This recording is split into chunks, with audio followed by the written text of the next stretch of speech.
Good evening, Samurai. Welcome to the stream, welcome to the channel, welcome to the Vortex. My name is Ezio, and I will be your guide this evening as we venture forth into worlds of the realms very much well travelled at this point. Hail, real spawn, and to each and every one of you, be a chatter, be a lurker, be watching live here on Twitch. I was going to say here in Twitch land then, that would have been a new one. Here on Twitch or in the YouTube archives. Welcome, and if you are watching the YouTube archives, hopefully you're enjoying what you're seeing on the channel at the moment. And if you are, hopefully would consider hitting that like button, leaving a comment, maybe even subscribing. It all certainly helps us out. And you know what? If you are in Twitch land, then hopefully you'll consider hitting that follow button as well. But in any case, the decision is always yours. And for those of you who couldn't join us for the previous leg of our glorious journey, we did many great and noble things, like eat food, drink copious amounts of whiskey, and grind a lot of weapons. The hammers are done. The nunchucks are maybe done. I cannot honestly remember. If they're not done, then they're pretty close to being done. Then we've just got the tonfa and the knuckles. Well, tonfa are sort of mid difficulty to level. Knuckles are easy mode, and about like a tiny sliver left on guns. So hopefully by the end of the stream we'll have finished weapon leveling every single character, and then we can move on to the Ammon fight. And then after that, we're on to the finale. Then after that, we are on to the premium adventure. Then there is the no holds barred, and then we have finished Yakuza 5. Finally. It's gonna feel weird. It's gonna feel weird, not gonna lie. But that is future Ezio's problem. And, well, future Ezio's joy?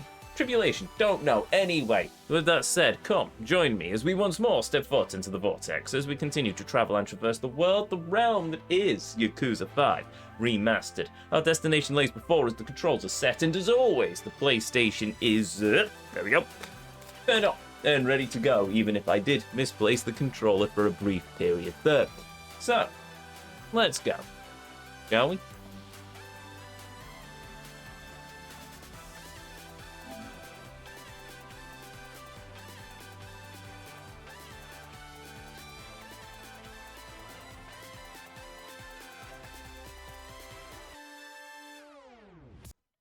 Go. Boo boo boo boo boo boo boo ba boo boo boo boo boo boo boo boo ba da ba ba ba ba da ba da ba da ba.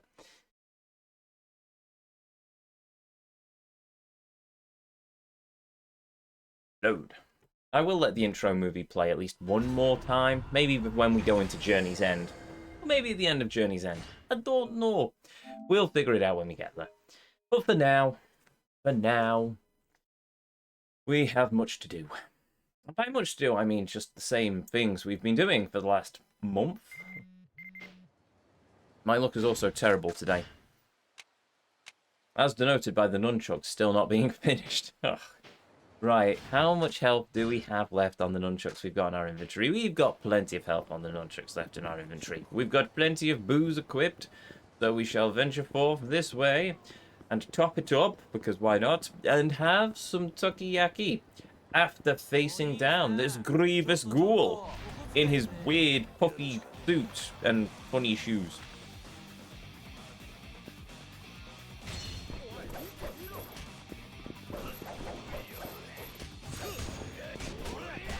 And by that, I mean get myself punched a few times. Oh, well, I'm gonna heal anyway.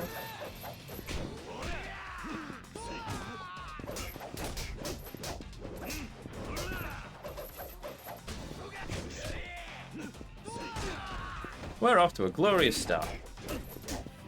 Isn't this going to be fun? But time.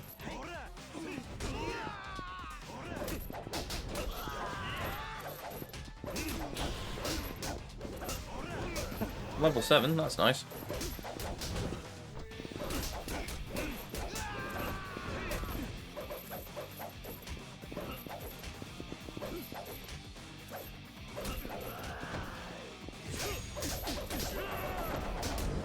Oh.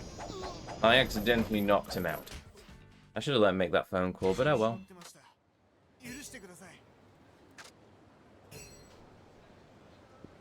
And here I was worried about running out of stamina sparks. Okie doke.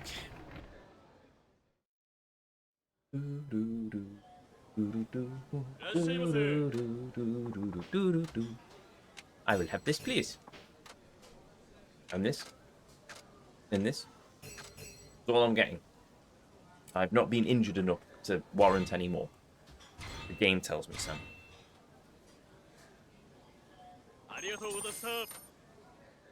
Arigatou gozaimasu.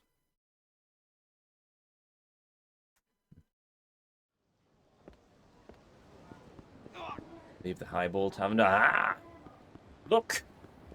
Here's the lesser spotted nouveau riche. And as always, we must now go and whack him across the head several times with a pair of frozen bananas. Is the ritual of Kamurocho.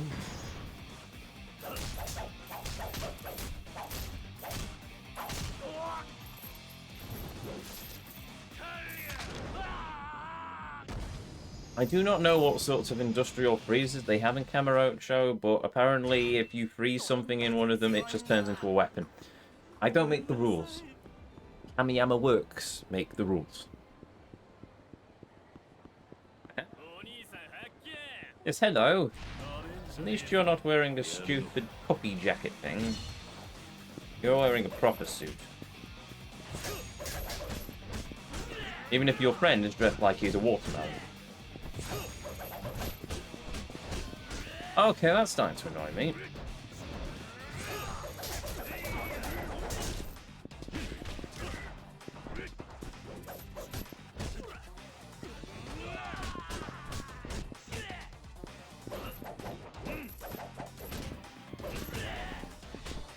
Okay, you go down over there. Right, I will use this heat action. See? I'm using it on you right now.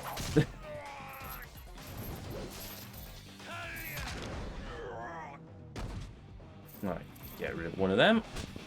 Watermelon dude's still here, then. Boosh.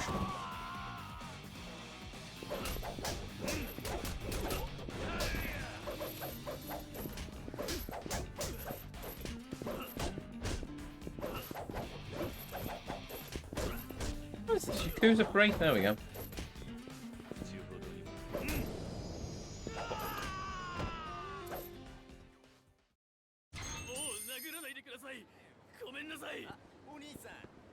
Hmm.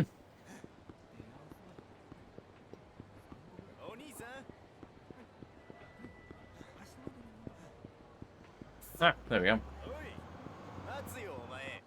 That's all that.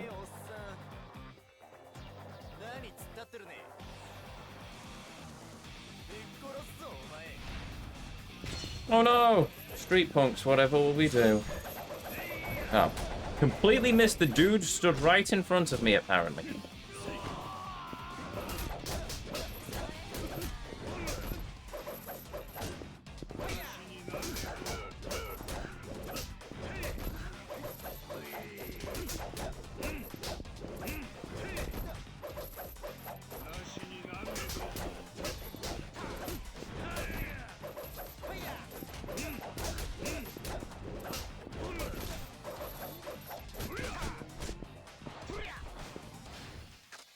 What?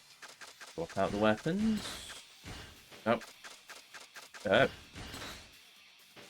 Oh, well, our next stop is Kamiyama Works then.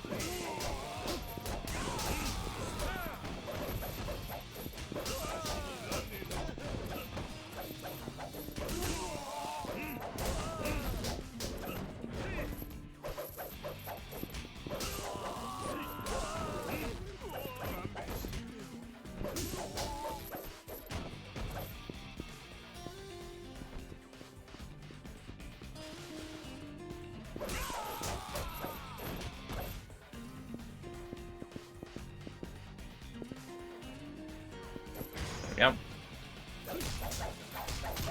Bong bong, bong bong bong bong.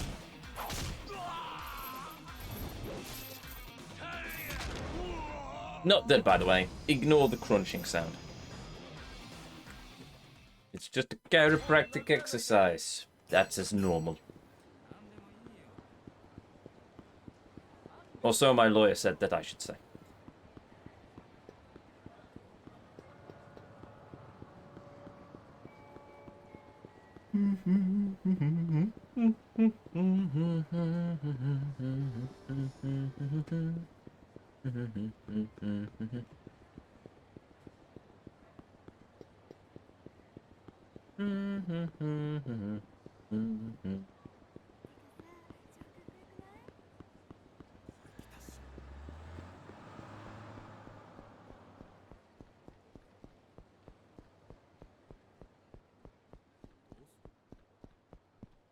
Oh.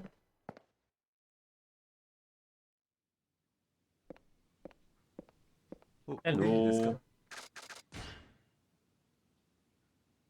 Da-da-da-da-da-da-da. Marvelous. Right. Let us return to the streets. For more street justice. And, you know, leveling.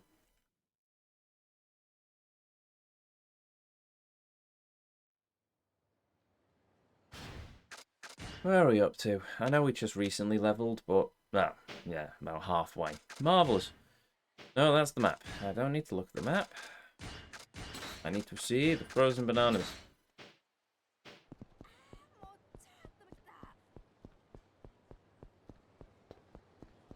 Tell you what, let's change it up a bit. We haven't been up this way for a while.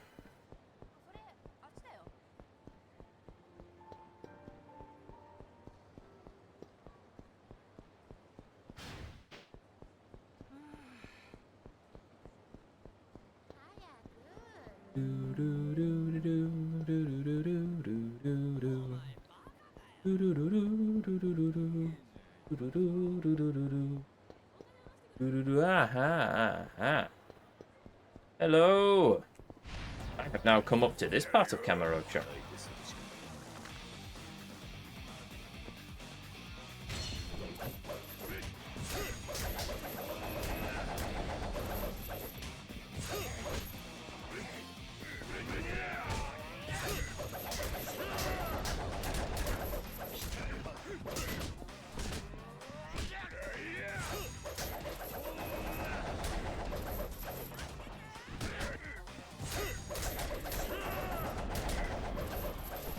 Still completely useless.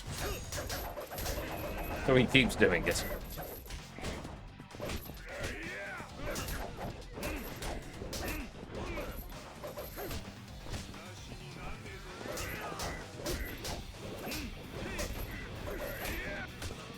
I hate the nunchucks, I really do.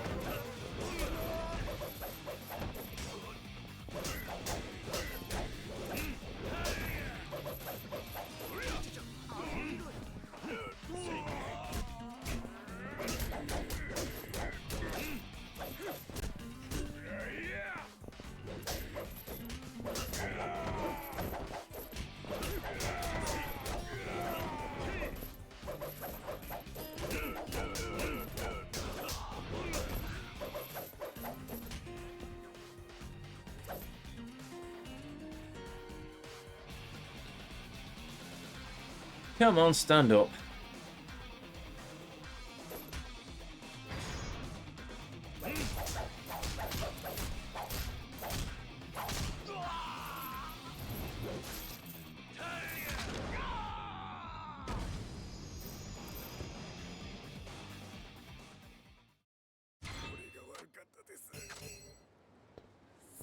There you go.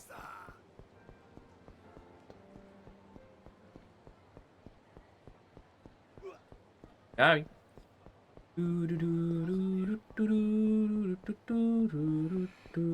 Aha.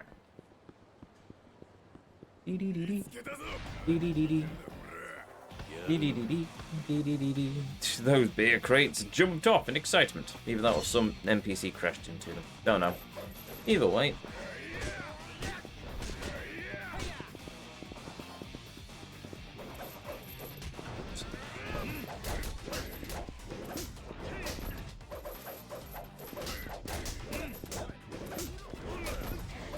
Banana.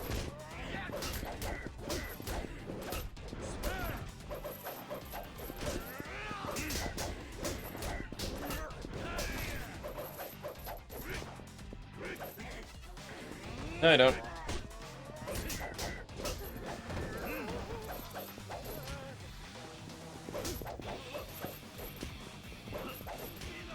Okay, yeah. Bonk. Oh, he ran away.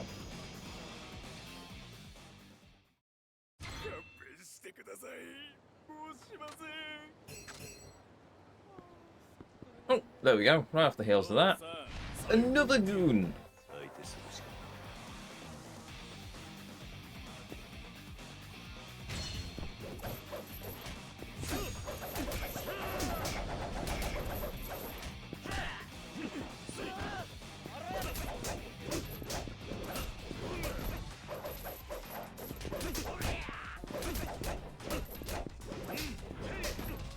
Oh.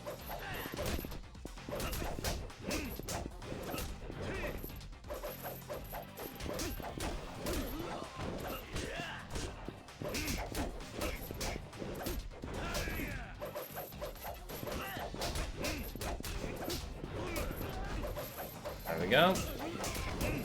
Yeah.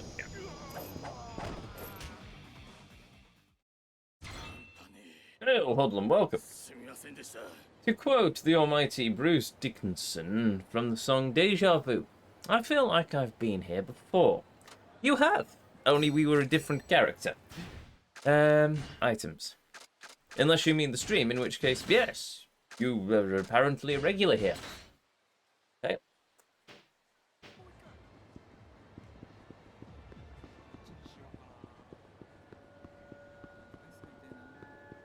Okay. No, the gameplay. Yep, I thought as much. Well, okay, who's shouting at me? Seriously.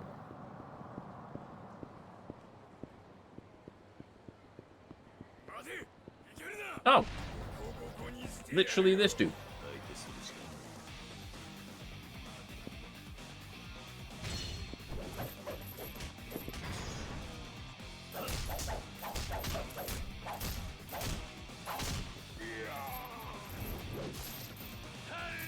Boosh.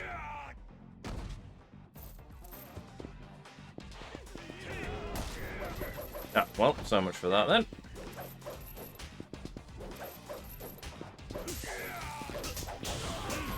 Yay! Level 8. That's 2 levels in 20 minutes. Good lord, it's only been 20 minutes. It feels a lot longer. It honestly feels a lot longer. Well, don't like the nunchucks. I just don't like them.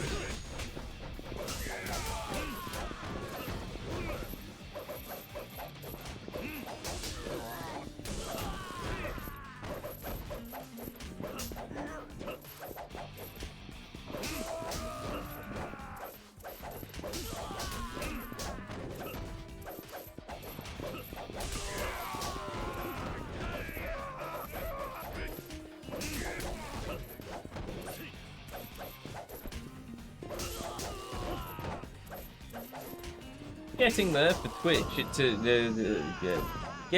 Twitch to take it off me at 130 odd for the 3rd year in a row. Oh right, 55 stream streak. Awesome.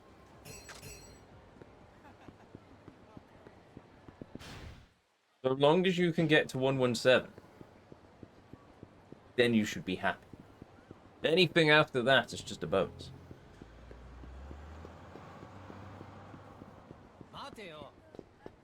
Hello. Here's the hosts wish to have a chat with us. I do not feel like talking with these hosts, however, especially one with such a ridiculous haircut. And so I'm going to hit them with these tasers on a stick. Or on a chain, technically. Babe. Something. Zap! Zacky zap. There, back. I think I salvaged it. No. And then I lost it. Oh well, back to beating people up with bits of metal tied together with a chain.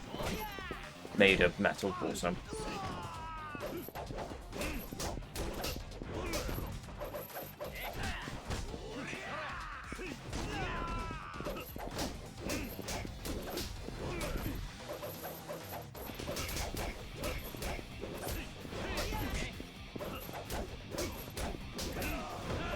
That reminds me. Probably play the Master Chief Collection at some point. Don't know where I'm going to fit into the schedule. Don't even know if I'm going to have a thumbnail for Yakuza 6 yet, let alone Assassin's Creed 2. Actually, Assassin's Creed 2 is probably going to be easy enough.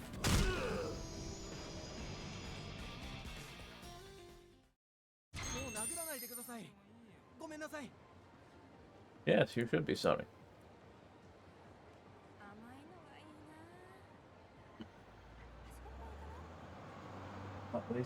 Okay. Oh, sorry, I'm in the road again. Well, there's no closer restaurants. Might as well head back to Kamiyama Works as well.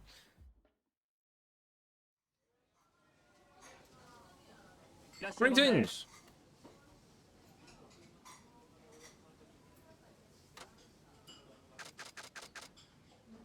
I shall have grade A sirloin. Right here, it is very nice. Who's emailing me? Oh. Really? Sorry, give me a second.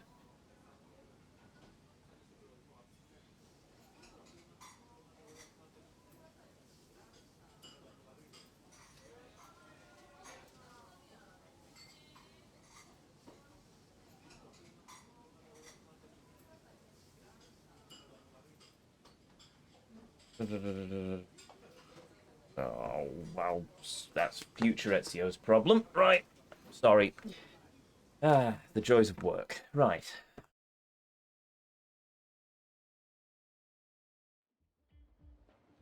Why does everyone assume if you say, I have a machine learning cluster, everyone goes, ah, NVIDIA GTX or a GDX, and it's just, no!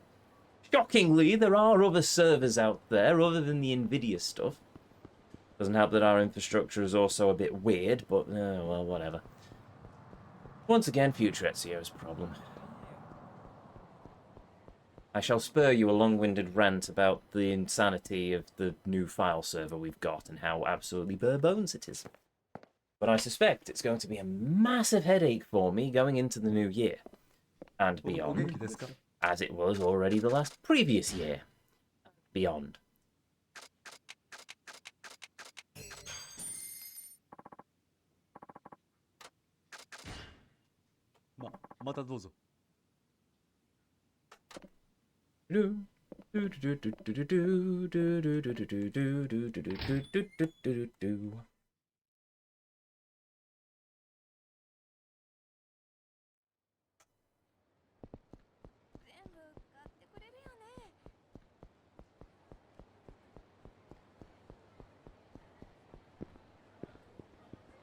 Right. Oh, hold on. Before I get into fisticuffs with Mr. Goon, McFace Goon, host Mc... whatever, make sure I actually have my weapons equipped. Though we have reached the lofty heights of level... I think, which means... or level 8, I can't remember which one, but either way, we're at a level where we now have a lot more health on our weapons. Doesn't make them any more useful, but it just means they last longer. Hate the nunchucks. They're a stupid weapon. I'm sure they in martial arts they have their applied uses, but in terms of this game, they are just useless. I don't like them. They don't seem to do that much damage, and I spend more time just pressing around doing flourishy, spinny actions than anything else. There are faster weapons. There are weapons that hit harder.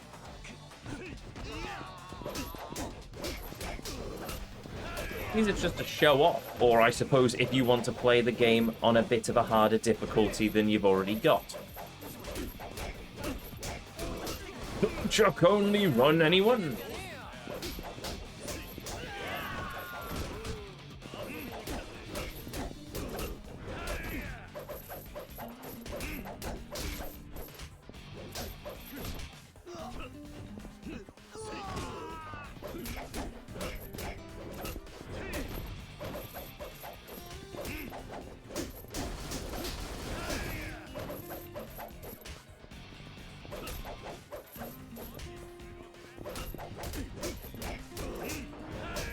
Oi.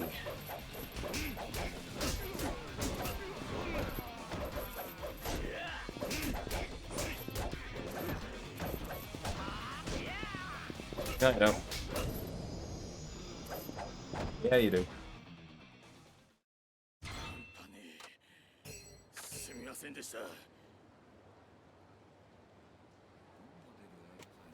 Alright. Ignore that now. Right. Oh dear, we're sobering up. You couldn't do a 100% run with only nunchucks. No, you couldn't. Because you wouldn't be able to repair them or afford to repair them or anything. I certainly wouldn't be able to do a 100% run with them. Oh, no, sorry, you are quite right as well, because you would have to do all of the other weapons, and therefore you could... Okay, just, like... Yeah, okay, the Colosseum. No, what I meant was more like, forget all of the completion list stuff. Just do the game as a normal person would, but only using the nunchucks. I couldn't, because, as pointed out, I have the Colosseum and everything to do, so certain exceptions would have to be made. But even then, I'm not planning of doing anything so foolhardy, because, in fairness, I think I set myself enough challenge, as it is. Hello.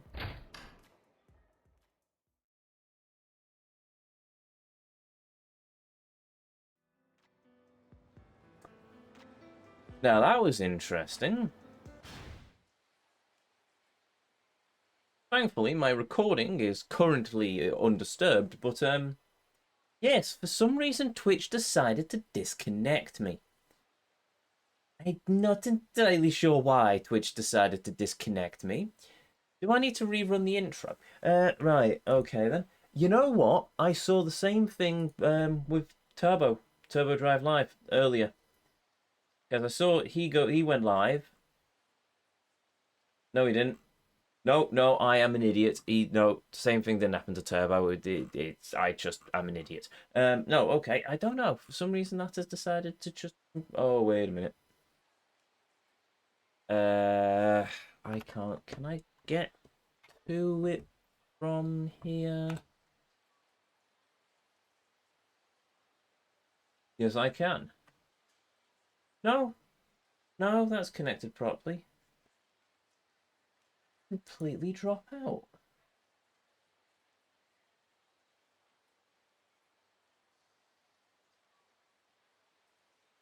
I assume my internet just decided all of a sudden to not like me. Either that, or my VPN decided to just have a fit. Could be my VPN just decided to have a fit. Oh well, whatever. All's well that ends well. We're still live, technically, I think. It's back now. Oh yeah, no, I wasn't concerned. It's just when I looked over at OBS and I saw... Well, I saw some text flash across the bottom, and I thought, what was that? Oh, disconnected, establishing reconnection. Oh, right, okay, then, goodbye. This is the beauty of using local recordings now, because I don't have to fret around with sorting out different timestamps for different episodes, because I can just go, well, there you go. It's all in one uncut length from anyone who's not watching live, so, yeah. That's odd. Don't know what happened. It did a thing, it died, now back. All is right with the world, apart from it probably isn't. Why did TB always locally recorded the co-optional? Yep. Yeah, it was a smart move. I'm surprised it took me as long as it did for me to decide to start doing local recordings. Though in fairness, I only really started doing them when I realised I could upload them directly to my server. Because it all feeds into... It feeds into my NAS, which has an SSD cache. Well, it's got an... Ooh, has it got an NVMe cache? It might have. It's a SATA SSD, but it's got a cache on it. So yeah, so I have all of this. I have the recordings run into the server, but it's all running to an SSD cache, and then at midnight every night it then runs a mover protocol, which moves all of the stuff in the SSD over to the disk array, which is all spinning disks. Which is good, because it means that it all sort of works quite happily. Only problem is that the cache works in one direction. So all of the upload, the stream going out live and recording records to the SSD, but when it comes to editing, it doesn't read off the SSD, not unless I say edit it in the same day as I did the recording, which I'm not going to do. So then I have to basically, if I'm doing anything in terms of doing anything in terms of the editing of the footage, say on a Sunday for the archive, it does take a while for it to pull all the footage across because it has to pull it out of the RAID rather than out of the cache. I don't think I have a setting to change that. I mean, I could, well, I can't even set the data store where I put all the data into the cache because the cache is nowhere near big enough. And I don't think I can set specific folders. If I can, I have never noticed. To be honest, I've not looked it up. I might have looked it up a while ago. But, yeah, not in recent memory. Oh, hello. Look, it's a man in a funny suit who doesn't know how to shave, and his hair's far too long.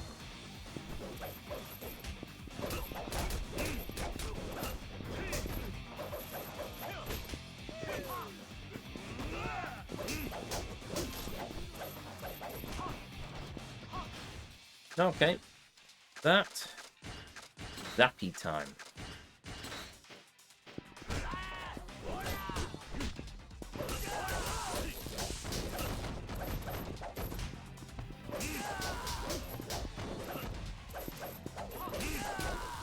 I've just noticed that traffic cone doesn't look like it's got a hole in the center of it.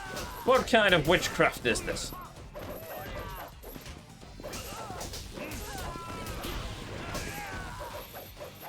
That says on level 9.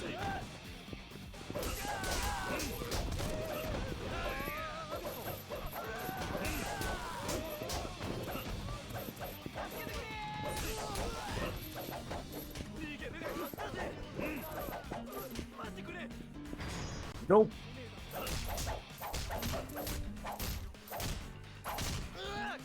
I wonder if that's what happened last stream as well.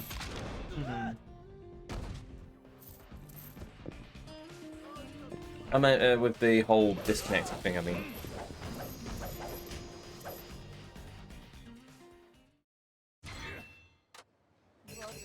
Oh look, we've won an extendable staff. Oh me, oh my, how fortunate are we.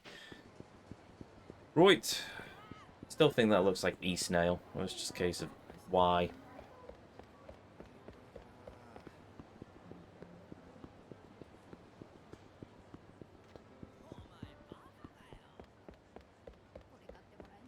I didn't realise the stream died as I was watching another stream alongside this. Yeah, it died for a second. Twitch decided it no longer wanted an internet connection. Or rather, my OBS decided it no longer wanted an internet connection. I'm not entirely sure what happened. Either that or something happened to the ingest server and Twitch decided to reconnect. It's either or, to be honest. I mean, I use the internet all the time from a VPN and I never notice any issue, but it could very well just be a load thing and on the upload. Don't know. Anyway, doesn't matter. We're back now.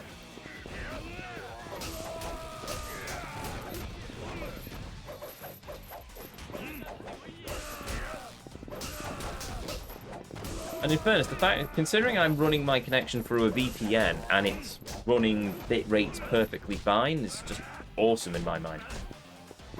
Though I am running, my computer is, well, it's probably not running, no, it's probably not saturating the line speed, but I've got a 2.5 Ethernet port on the motherboard that I'm using, and then that's running to 100 megabit, to a gigabit Ethernet port in my home plugs, which then runs to a 10 gigabit port in my Switch. And then that runs to the fiber modem, and that's just running at fiber speeds, so... It's not like my network connection's particularly lax. I don't know, it could just be one of those things. The thing I've realised, though, is I should probably get myself a 2.5 card for the server. The line speed's not going to improve.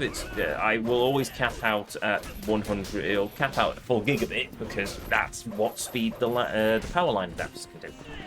But if I have a 2.5 gigabit card in the server, that means there's a higher bandwidth on the network interface, and therefore it can probably do a lot more things than it can currently do with only a gigabit.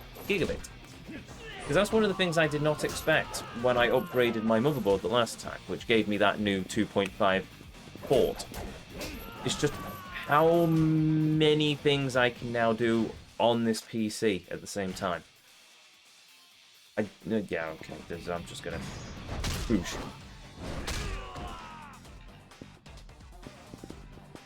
Because it used to be I had to kind of be careful with how much I was doing, but now I can basically just leave most things running. I could probably leave all my cloud storage stuff running in the background if I wanted to, and it wouldn't really have an effect on the stream. But I'm not going to, because it's just an overhead, isn't it? So, yeah. I don't need to have all the cloud stuff running in the background, because I don't need to access any of my cloud files, apart from, I suppose, Excel, but... Oh, look, the Discord server's finally caught up and realised, oh, Ezio is live, yes. Yes, Ezio is indeed live. Congratulations. Good job, Discord. Greetings, noble squire. I appear to have destroyed all of my weapons again. Can you please fix? Thank you. Again? Wait, what? It didn't just drop me a second time, did it?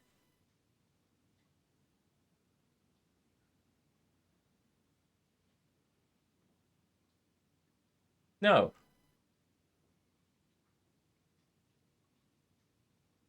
Doesn't look like it's dropped me a second time. I'll keep the LMC one open. That seems to be a bit quicker on the uptake.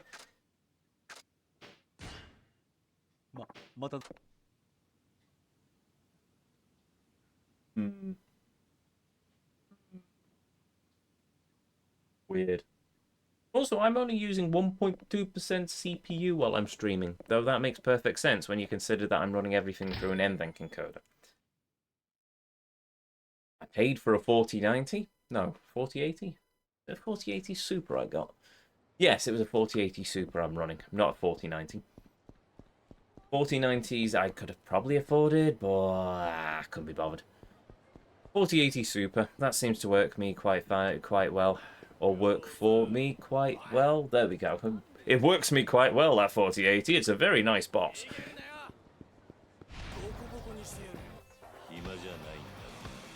Thing I'm looking forward to is when we get back to Cyberpunk. I am kind of curious to see how well we can run it on the newer hardware. Because when we first played Cyberpunk, that was on my old 2070 Super. And I can't remember if it was on my... It might have been far enough back that it was actually running on Cortana Mark II. So that was using my i7-9750K, I want to say. Or was it 7950K? Might have been 7950K, actually. But it was running on that processor with that 2080 Super. So I'm curious to see what a 2070 Super. Curious to see what my 4080 Super can do, along with my Ryzen 7 processor. No, it's not a Ryzen 5, is it? Ryzen 9? I'm curious now. 970 XT. Ah, the Intel cards. I mean, that's fake. No, that's not what we want to do. Ah, there we go. Yes. I mean, the thing is, if Twitch supported AV1 encoding, I probably would have gone AMD. But, because they don't, I need the NVENC encoder unless I want to run everything through my CPU. Can't be bothered with that, so I went with NVIDIA again. But I went second-hand, went through eBay, because there's plenty of good cards from last generation on the marketplace. If you can find a good deal, it's a good deal. And it means that I don't have to pay NVIDIA any money. Not that they care, because let's face it, they're all about that AI at the moment. I was looking at what processor I got, wasn't it? I am running a Ryzen 9. It is a 9. Don't know why I thought it was a 5 or a 7. Ryzen 9 7950X. Oh, right, so it might have been a 950... asking myself this question. I literally have it in the blasted server. I'd just check what my server's doing, and that'd tell me exactly what I'm running. What was my old processor? Sorry, I've been distracted. It was a 9700K. There we go. Intel Core i7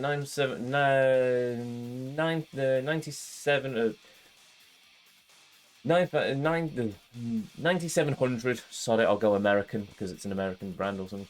i7 9700K CPU at 3.6 gigahertz, but at the time I'd overclocked it, so it was running.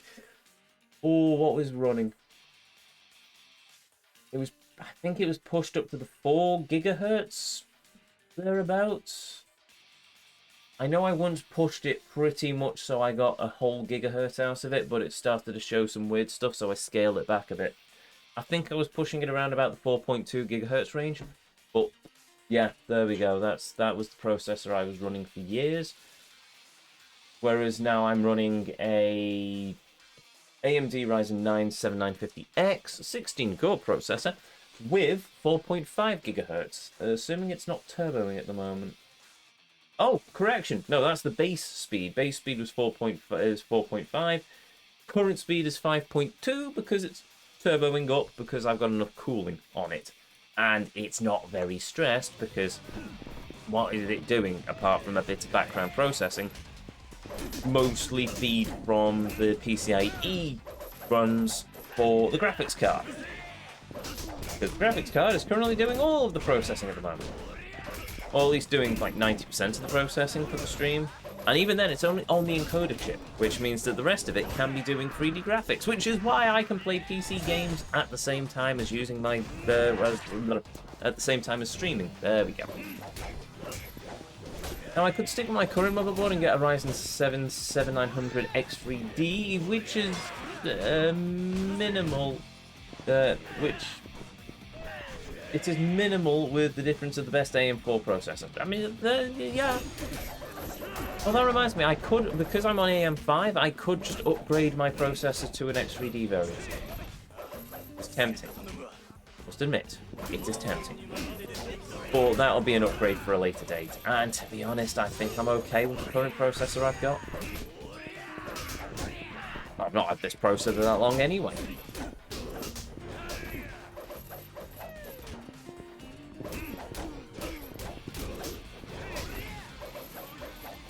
Right, also, I will run around in circles for a moment while I quickly try to get OBS back up, just in case. There we go. I'm not doing $2,000 for this one.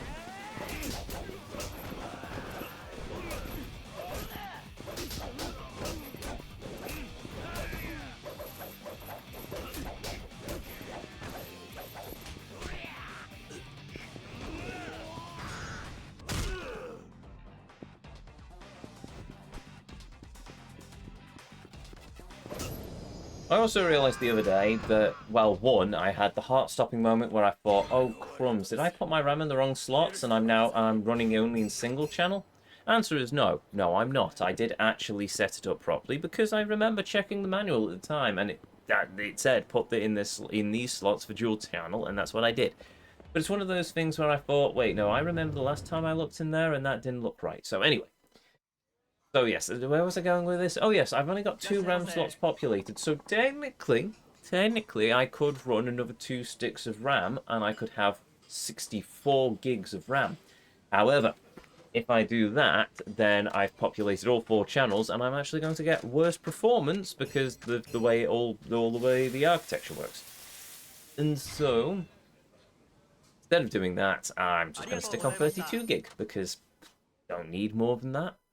I don't run any virtual machines on my gaming rig, and I'm not running any AI on it. Though I could try and run DeepSeek or something on it, which I'm tempted to try at some point with Olama, but I don't know.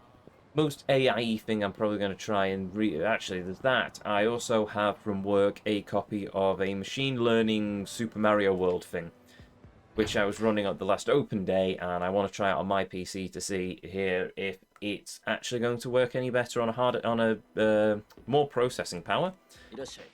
Only problem is that the stupid thing keeps locking itself into 2-player mode, So it soft locks on two-player mode, so I have to go to a previous version of the generation of AI in order to force it to go a little bit further forwards. And then each time it still manages to find its way back into the stupid two-player mode.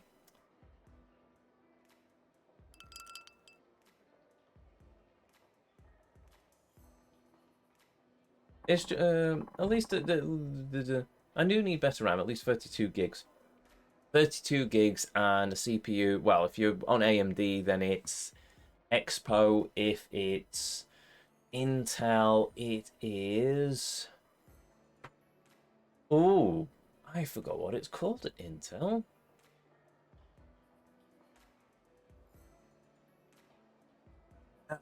Oh, it's going to annoy me now. AMD Expo RAM, AMD Expo. Yeah, AMD Expo, Intel XMP. That's it. So Intel XMP or AMD Expo. So you go into your processor settings and you basically say, yeah, that frequency that my RAM is, designed to run at, can you please run my RAM at that? The CPU manufacturers actually step the RAM speeds down as a default in order to not cause any damage to anything. Whereas the RAM's supposed to run at that speed and the CPU's supposed to be able to handle it at that speed. So you go in and you basically turn on the overclocking when XMP or Expo, and then the RAM will run at the full frequency. Like mine's supposed to run, I think it's 32,000 hertz or something. So I had to go into the memory and say, right, enable Expo profile so you actually run at that speed. Memory, does it tell me? 6,000 megatransfers a second. So maybe mine's designed to work at 6,000 hertz? No, that doesn't sound right. 3,200? Oh no, actually that might sound right. 3,200, 3,200 megahertz. Oh, okay. Maybe mine is supposed to run at 6,000 megahertz then. I mean, it's newer RAM and it's DDR5. So anyway, the point still stands. If you want to get some easy performance without spending any money, BIOS settings, enable Expo or XMP, depending on which processor you're on. Assuming that you've also got adequate cooling. If you're running an Intel stock cooler, you might struggle. If you're running anything aftermarket, brilliant. If you're running a high-class Noctua cooler like yours truly, we can be friends. And if you're running an AIO, then yeah, that's fair enough. I ran an AIO for years. I've just decided to move away from it because they don't last forever, and it was only a matter of time before a rubber seal bust or the pump died or something. At least with a normal tower with a proper air cooler, especially an Noctua one, if it dies, I can point a fan at the case and it'd probably work. Also, if a fan dies, which is not very likely given it's Noctua, I could also just buy a new Noctua fan and slap it on there. Whereas if a pump died in an AIO, you're kinda scuppered. And you're gonna have to buy an entire new AIO, and it's all a faff, and just I am running a Noctua cooler that you recommended. If I was asked to recommend a cooler, I probably would have recommended a Noctua. The thing is, it was either Linus Tech Tips or Gamers Nexus. One of those two that did a bunch of experiments in coolers, and they basically found, in terms of the scientific numbers, a high-quality Noctua air cooler does the same job. It does pretty much bang on the same as an AIO in terms of thermals and sound. The only difference is that the short burst-like workloads, an AIO probably works better because of just the sheer thermal mass, thermal capacity even, of liquid, of water. Because it will take a while for that water to heat up to saturation point, so you get sort of lower temperatures for a bit, and then when it gets hot, then that's it. That's it. So for quick burst workloads where it doesn't have time to get to saturation point, an AIO works quite well. For extended thermal loads, like playing a game, for example, or I don't know, we'll say gaming. So something like gaming, a air cooler would probably work out equally as well because it just works over the prolonged of it. Prolonged exposure? Suppose that'd be it. Prolonged heat exposure from the CPU. It heats up, then the fans just wick the heat away. It's also kind of liquid cooled because inside of the heat pipes you've got like a little it's a fluid. So it heats up, it evaporates, it goes to the top, and then it runs down, and that through wizardry and physics that sucks the heat out, and then the fans dispel it by moving cold air across it. And if you manage to get your fan configurations correct, then it also works quite well. The way I've got my fan configurations, I've got the fan at the front pulling cold air in, I've got a fan at the back pulling cold air in. Power supply technically throws hot air into the case because of the way I couldn't put it facing downwards because there's no hole there, so I had to put it facing upwards, so it pulls air in. More air, I suppose. Then there's also the graphics card, which I think sucks air in, or does it exhaust it? No, the graphics card exhausts hot air out the back of the case, which is fine. But yeah, and then the CPU cooler has two fans on, sort of stepped. So I've got one fan moving air purely over the processor, the other fan is pulling air across the RAM stack as well, and then that gets to the back of the case where it hits the turbulence of the intake fan, and then I've got two fans in the top of the case that vent the air outward because hot air rises, which shunts it out of the case. And you might be thinking, Ezio, why do you have so many fans with pulling air in rather than blowing air out? Surely you'd want to move much hot air out the case as possible. Ah, my friends, if you have positive air pressure, the air pressure inside the case is higher, hence positive air pressure, which forces air out of all the panel gaps, and that air forces dust out. The alternative is negative air pressure, so you basically have all the fans blowing air out, or more fans blowing air out than intaking fans. Oh, more fans blowing out than fans intaking air into the case. So then the case starts pulling air in through all the panel gaps, and that air contains dust. And then that dust builds up inside the case, and obviously that impacts your thermals, and you have to clean it out more often because of such. So yes, I keep a positive air pressure inside my case, which basically just forces dust and other bits out of all the panel gaps. It also means that it also forces air more out of the top of the case, just for the sake of hot air rises. And it keeps my thermals in quite a nice equilibrium. At least that's the way I've worked it out. I mean, I could be talking utter nonsense. But that's the build philosophy I've gone with. But yes, an AIO failing is just one of those things that I did not want to face.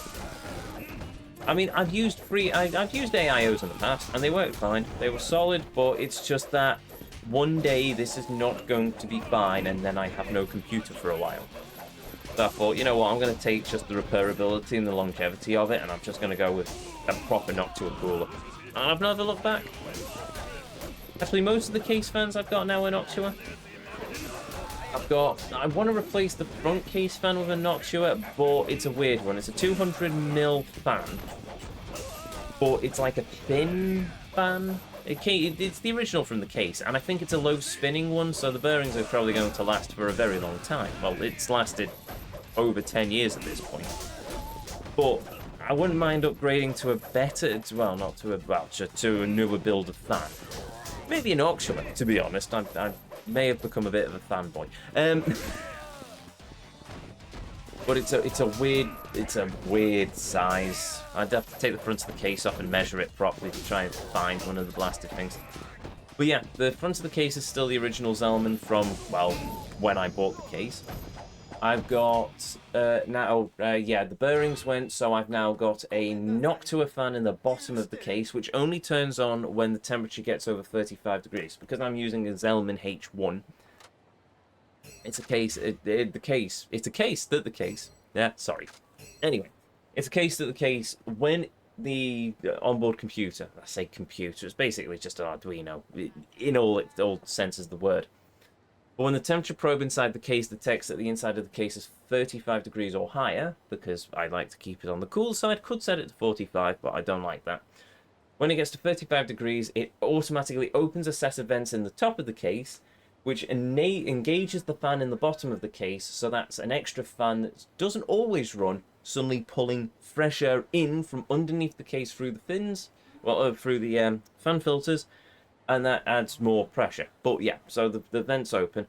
The two fans I've got on the top of the case are actually Corsair maglev fans that came off previous AIO I was running. Like I said, I've used AIO, so I took the maglev's fans because magnetic bearings, so no mechanical bearings are going to wear out over time, so they'll just keep going forever, in theory. Then in the back of the case, I've got another Noctua fan because I wasn't sure whether it was the Zellman that used to be in the bottom of the case where the bearings had gone, or I forget the name of the make, German brand sort of fan in the back of the case, which could have also been the cause of the sound. I don't think it was that in the end, so I'm keeping hold of it. But yes, I've got a Noctua in the back of the case as the rear intake, a Noctua in the bottom of the case for the high heat extra intake. The CPU cooler is Noctua, so I've got two Noctua fans on that. Yeah, and then two Corsairs in the top. And of course, then all the free fans on my Frozone cooler from MSI on my... Well, I've got an MSI graphics card, so it's running the Frozone free fan configuration on that. And then an extra fan on the power supply, which I suppose just blows hot air into the case. Yeah, there's a rundown of how I've done the cooling in my computer in the most roundabout way imaginable. Cool. Yes, it certainly is. It's currently running, according to the temperature probe, at 32 degrees, with the vents open. So yes, I don't actually know what fan control's running. I've also got fan control enabled on my computer. Brilliant, fancontrol.exe, brilliant piece of software. So what I've done with that is I've used it to connect my CPU cooler speed, the fan speed for my graphics card and my CPU cooler. So the harder the CPU works, the harder the graphics card works, etc. Or rather, the harder the graphics card works, the harder the CPU coolers work, and that's how I've done it. So it's just rather than everything boring up to full speed, because it doesn't really need to. Jay's 2 cents put me onto that one. He also showcased a piece of software the other day which was quite good. It's a way of getting rid of some of the nonsensical bollocks that's in modern Windows. You know, turning off some of the telemetry and some of the advertising, etc, etc, etc. Which I really need to do at some point. I have used WinEuro Toolkit before to basically cut out a bunch of that stuff, but... Oh, level 10, thank goodness for that. Cut out some of the telemetry stuff previously, but I've not run it in a while. Don't know if it's still there. So I am dabbling with the consideration of reinstalling Windows at some point. But like I've mentioned in previous streams, it's going to be a lot of backing up settings and configurations, and then I also have to ask myself, do I want to stick with Windows? Do I want to try moving to Linux? I don't know.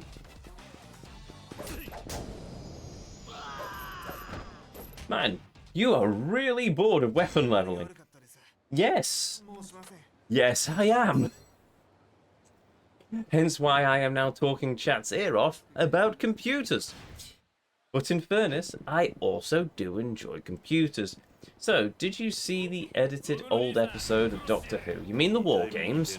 You mean the one that they decided to arbitrarily add the first female Doctor, played by Jodie Whittaker? Yes. Yes, I did indeed see that episode. Well, I've seen bits of it. I've not watched the entire episode, actually.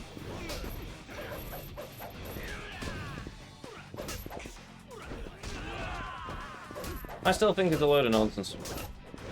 They could have kept it as it was, but no, they decided to just throw in some of them. And why they threw in Jodie Whittaker? Where they put Jodie Whittaker in, they should have just put in the third Doctor. And then it would have made more sense for the Doctor to be complaining about about the look, because the Time Lords are gits enough that they're just going to turn around and say, "Oh well, we'll just make you look like him then." Ha ha ha ha ha.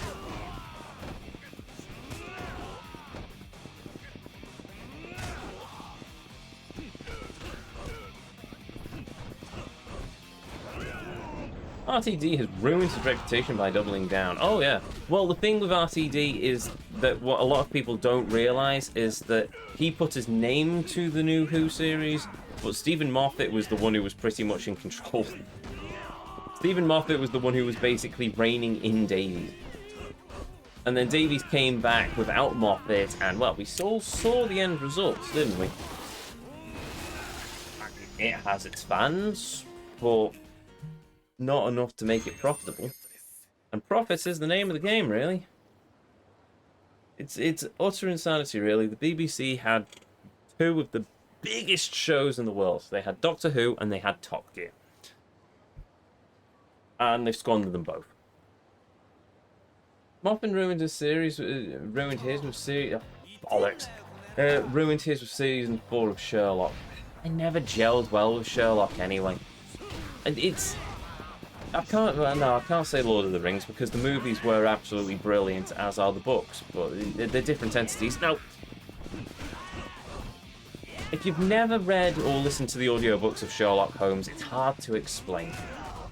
But it had some of the DNA of the Sherlock Holmes books, but none of the charm. I could never gel with Sherlock.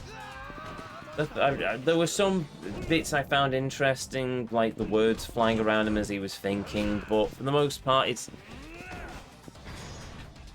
can't remember. I think it's the problem is with Sherlock Holmes. It's because of the Conan Doyle estate.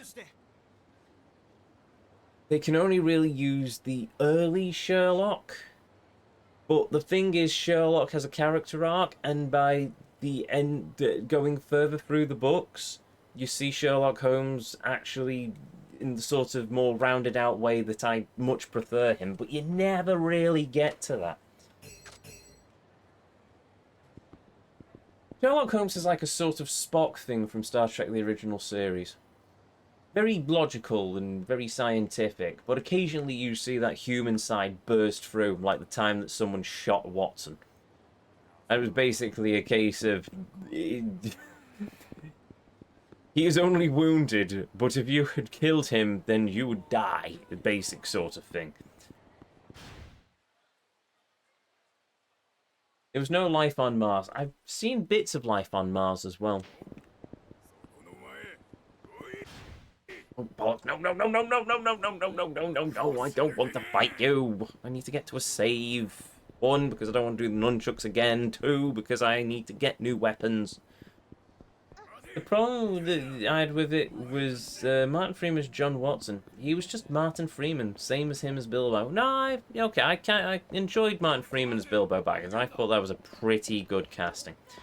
Him as Watson, I think, could have worked, but I think they laid it on a bit too thick with the whole, oh, you and Sherlock, you're going out, and it's just, no, just, why? Why are we doing this?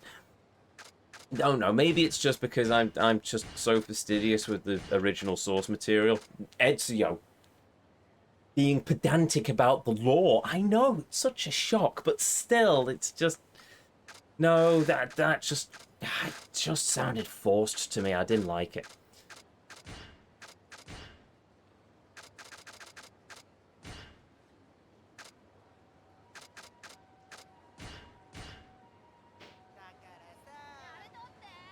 Too fanficky. Yes, too fanficky. That's what annoyed me. That's one of the things that very much annoyed me. I mean, don't get me, it worked because it spawned just a generation of very, very adamant fans. But yeah, no, I just I could sort of gel. I kind of got on with it in the early series, but as it progressed, it was just.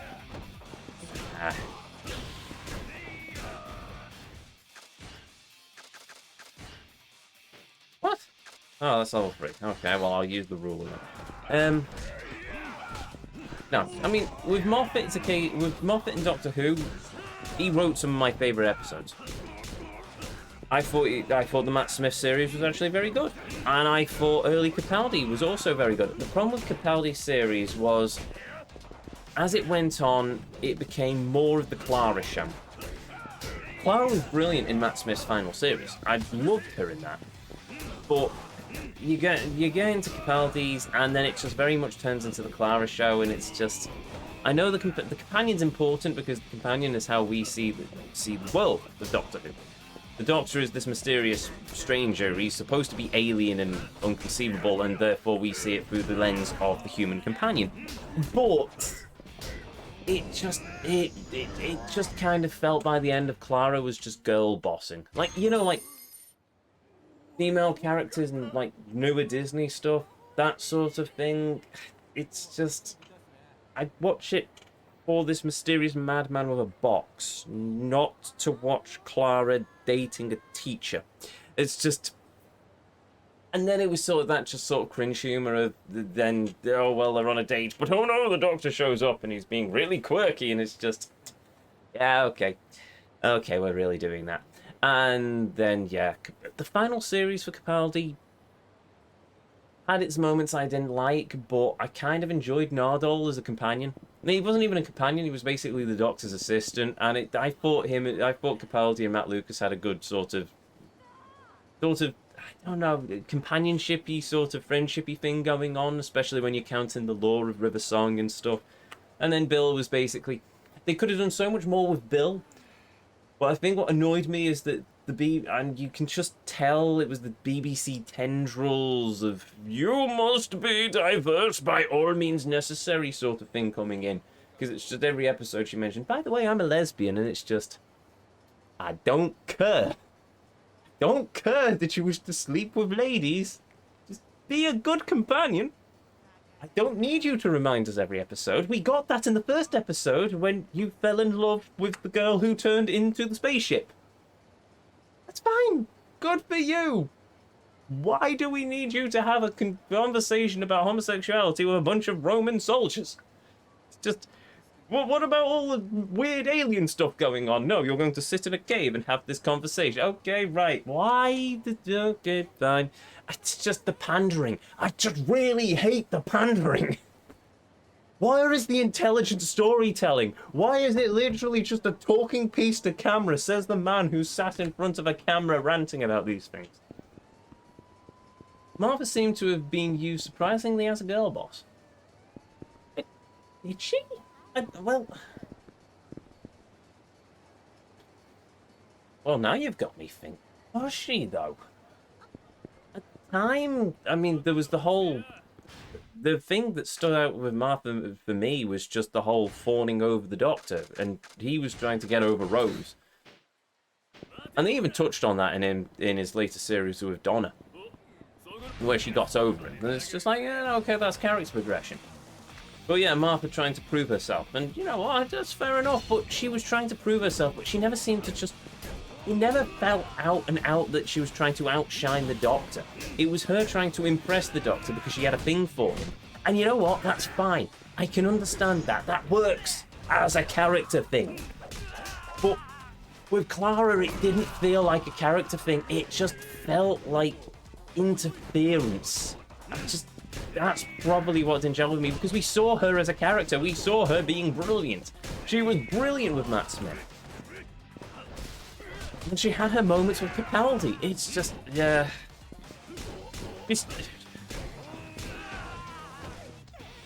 they toned it down a bit more, then that would have worked better. And then it ended with her going off with that girl from the Game of Thrones, and I've never seen Game of Thrones, by the way, but she went off with Lady Me, girl who from Game of Thrones in a TARDIS disguised as a diner flying through space, who then went back to Gallifrey off screen and died. And it's just, okay, fine, sure, okay, that's a thing that happened.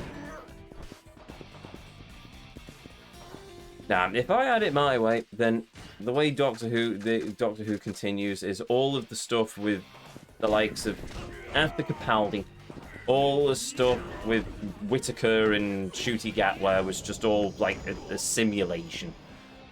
The Doctor wakes up after regenerating from Peter Capaldi into, I don't know, Hugh Laurie, and then it all turns out to be a master stroke by Rassilon, who wanted revenge for being banished from Gallifrey. And that's where they pick up the story. And the simulation universe can just be its own continuity, and it would be fine. and everyone can be happy again. Apart from me, because I'm a miserable sod. But other than that, the only thing is, yeah, the whole Time Lords regenerating into women thing, as well as, or Time Ladies into men, sort of gender switch. Gender switch. There we go. Why didn't I? That makes more sense. But anyway, the whole gender switch thing could also work. But instead of it just being, oh well, it's just a thing that happens every so often. It could also be one of those. Well, all the genetics get screwed around, so it's something that happens, but it's very rare for it to happen. And then you get the answer of Missy, and it's a case of you get to keep Missy because Missy was brilliant. She was just a brilliant character. And it's just a case of, it's the Master, but the Master's finally had a redemption arc. It is brilliant before, and anyway, that's spoilers, but still, it's just... Oh, and then you had the new Master with Whitaker, and he went just like, let's have the Master, but turned up to 11 and putting people in little tiny matchboxes, and it's just... Oh, we're going to completely forget about all of that character development as Missy then. Oh, okay, fine. And then people thought, well, maybe that's the Master that regenerates into Missy, but then I think the annual said, nah, no, that didn't happen. And it's just, oh, okay then. I can see that happening, but it's just...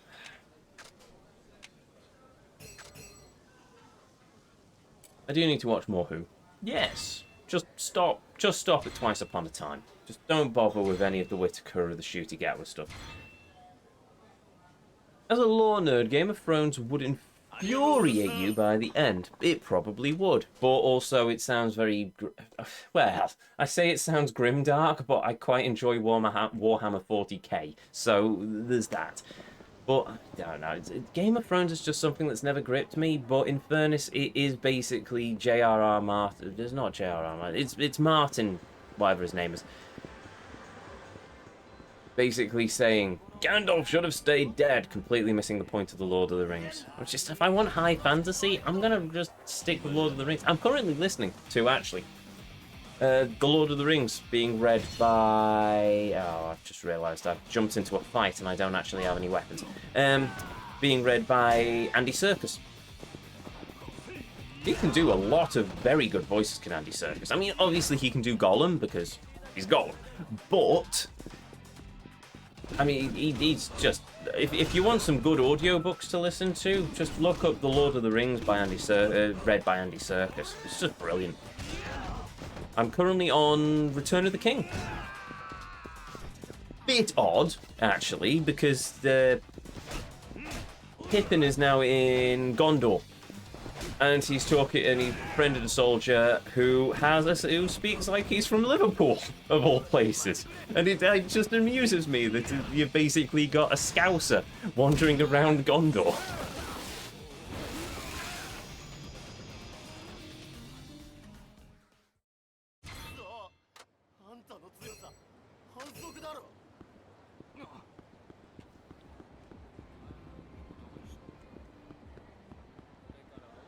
Also, Sam versus Shelob, much more badass in the Two Towers, the book version. Also, I forgot how satisfying it was just when Sam beats up Gollum.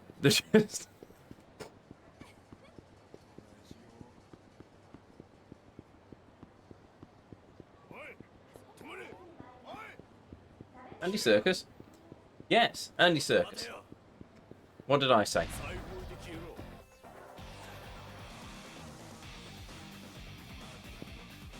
I got to just past the Old Forest in the Fellowship of the Audiobooks. Ooh. Wait, Old Forest? Oh, wait, you mean after the Mines of Moria? Let's face it, there's a lot of forests. Yeah, cause I mean, there's also the one with Old Man Willow where you meet Tom Bombadil. Proper Tom Bombadil, not the Rings of Power Tom Bombadil, who was apparently from Cornwall and partially depressed. Because, yeah, they read the books, they did. Doesn't sing, isn't particularly jolly. Yeah, that sounds like Tom Bombadil to me. Nope, just past the Tom Bombadil part. Okay, right, so the Barrow Downs then. Where they get, where Merry and Pippin get the swords that later, they use later against, no, Merry. Merry gets, well, they all get swords, actually. Yes, they all get swords.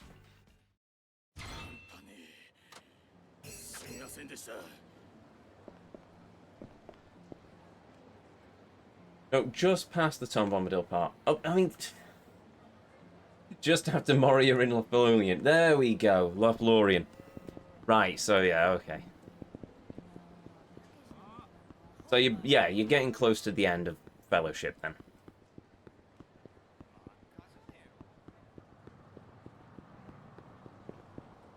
All right, I was, yes, no, I was going off to talk to Kamiyama Works.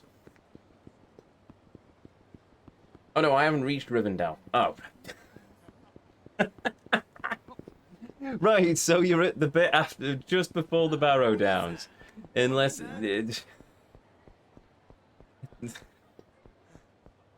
Because you've got the Barrow Downs, then you've got Weathertop, and then there's the stuff with the Nazgul and the Morgul Blade, and then you get to Rivendell, eventually.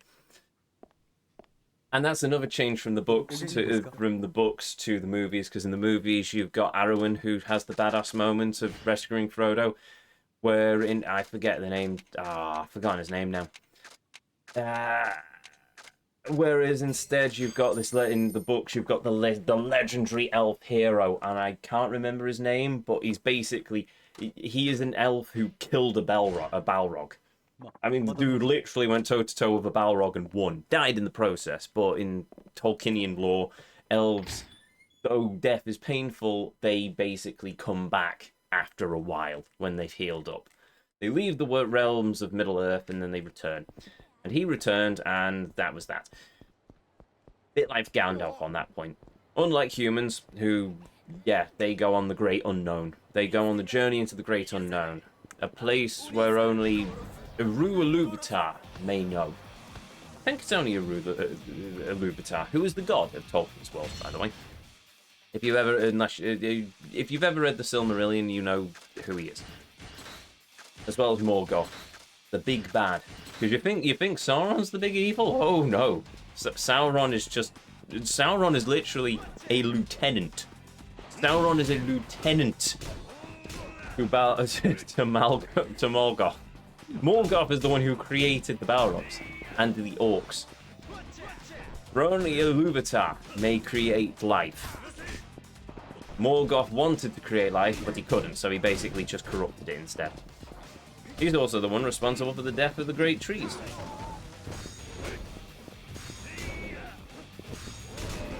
Through an unholy alliance with Ungoliant? Might have butchered the name there. Basically, Shelob's mother. You know, big evil spider creature. Yeah. She is a descendant, if not a daughter, of Ungoliant, who devoured the world trees. Oh, bollocks. And so the only light of the world trees that remain are the Silmarils. One thrust into the earth, one thrust into the sea, and the other one placed into the forehead of a legendary warrior and sent into the stars on a boat. And it is the light from that last Silmaril that goes into the vial given to Frodo by Galadriel. And that's it. That is the light of the Silmaril, the light of the world's trees, and that is what Sam uses to defeat Ungoliant. Defeat Shelob. Well, partly Shelob, and Sting, obviously, because Sting. Although I think it's like a page in the book. Wait, what? Yeah, you meet some of them in The Hobbit. Yes, the spiders. Never read it. I've heard some stuff about Morgoth. I don't remember if it's a... He might have been mentioned in The Hobbit. I don't remember him being mentioned in The Hobbit. I know the spiders in Mirkwood are children of Shelob. He might have been mentioned. But oh yeah, Tolkienian lore is just Not certifiably in-game. So that is a good channel for if you like Star Trek and sci-fi lore, especially Star Trek, all the stuff he does about ships. In Deep Geek. In Deep Geek on YouTube, there's a lot of Tolkienian lore videos, and some Game of Thrones actually as well. I'm not much of, I have watched some of the Game of Thrones stuff, but I mainly watch the Lord of the Rings stuff, and it's just, yeah. Oh, Tolkien went so deep with his lore, and I absolutely love it. Massive sucker for lore. That's why I was happy with Halo Infinite, and they started, and 365 started to, not 365, 343 started to release a lot of lore dumps for Halo, which, for all I know now, mean diddly bupkis, to be honest, but, you know. That's why I loved Assassin's Creed as well, back in the day. You had the entire Assassin's Creed encyclopedias. Early on in the franchise, everything was so tightly knit, it was brilliant, and now it kind of is all just a jumbled mess.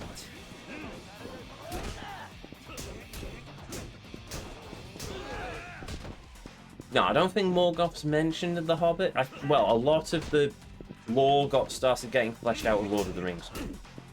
The Hobbit was just supposed to be a children's book. It's only with the introduction of the Lord of the Rings that you start getting into a lot of the deep lore.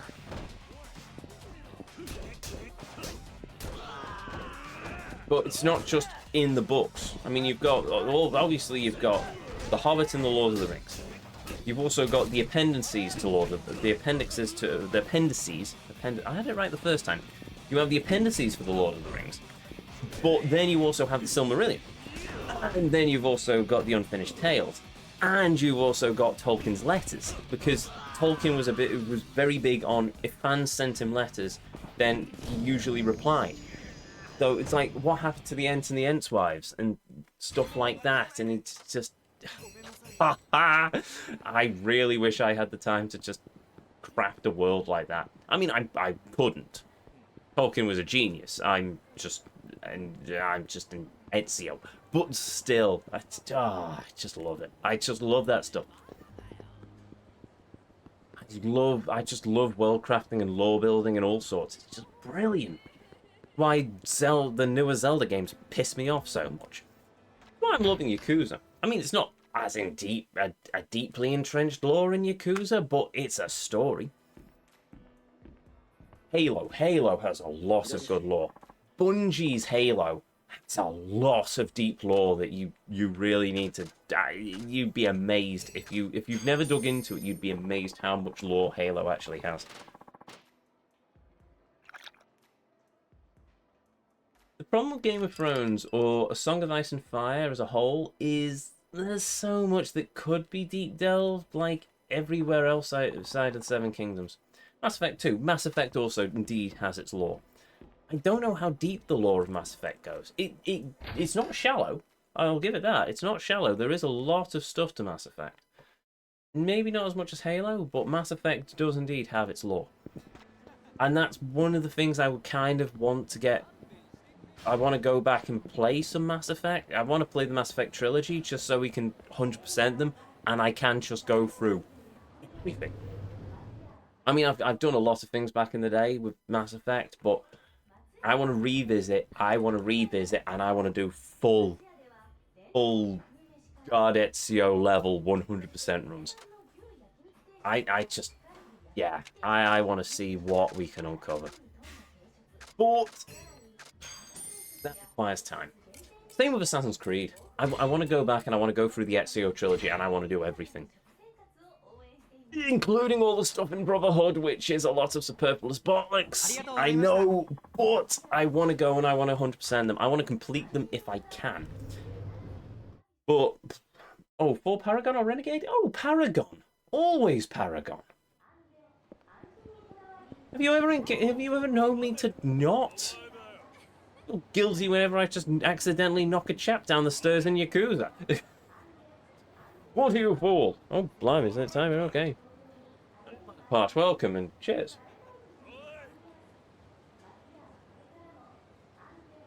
Wait for the moment. You know what? I mentioned Halo, so I'm going to say Cortana from Halo. Yes, she is AI. But I also thought she was a princess when I first played Halo 3, because in fairness, I'd never played a Halo game before that, because I never owned an Xbox before that.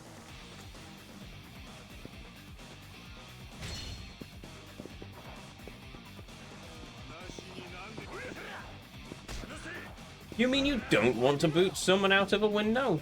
Well... not really. Princess Cortana? I mean, I am sure Xbox would agree. If anyone wishes to find me some fan art of Cortana dressed as a princess, I would be more than happy to accept it.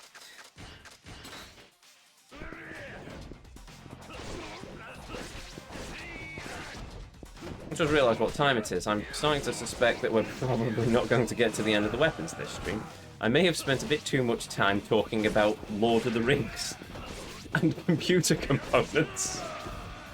Blimey, if you think me playing the hostess clubs in this game causes a lot of random yapping, that's a word the kids use, isn't it? Yapping.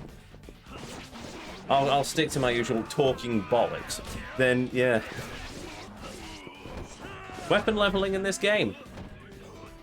It's not something I ever want to do again. I've done it once, and I can say I've done it once, and that's as far as I'm willing to take it.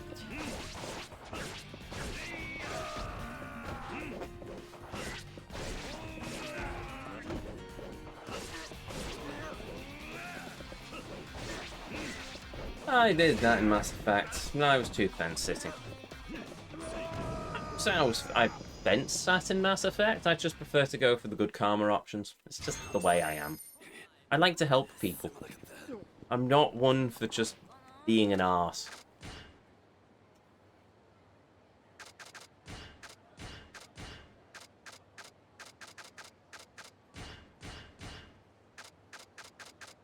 Though it was described by one of my former colleagues that I can, on occasion, be a bit of a knob. So take that what you will. I'm just passionate about what I do. I mean, in terms of IT. I suppose in terms of gaming as well. I mean, I can't say I'm not passionate when I have literally gone on for hour-long rants about many, many things that displease me in the Zelda games. So, yeah.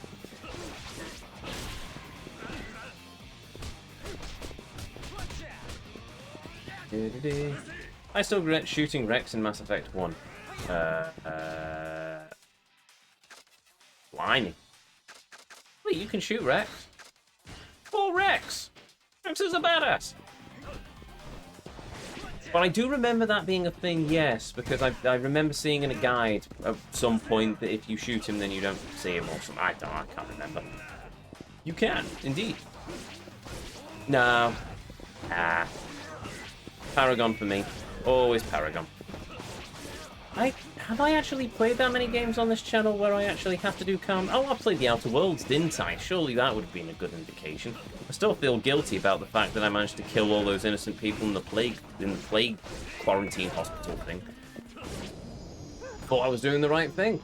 I evidently was not. So clearly that was an early lesson that siding against the corpos all the time, definitely a bad idea. Oh!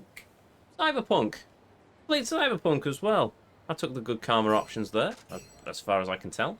Admittedly, you have to question how good that karma is by the end of the game where I was a net runner with all the overpowered hacks. So I basically just sent a virus to one person, they went cyber-psychotic, and then the psychosis spread throughout an entire building, and then all of the enemies just murdered each other, while I sat back and did nothing. So yeah, okay, you could probably argue that there's a grey area in there, but... my first Witcher 3 ending was almost everyone died in the war. Charming. Never played The Witcher 3. Never played The Witcher 2. I've played The Witcher 1 though. That was a long time ago. Hello. You wish to fight? Okay, we'll go fight.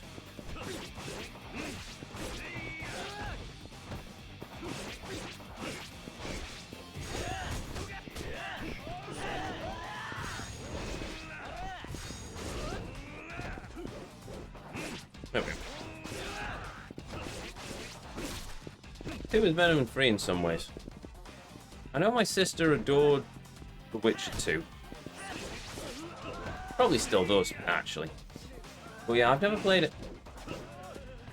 Keep meaning to go back and playing it on the channel, but I've just never got around to it. Other games, mostly Yakuza, have got in the way.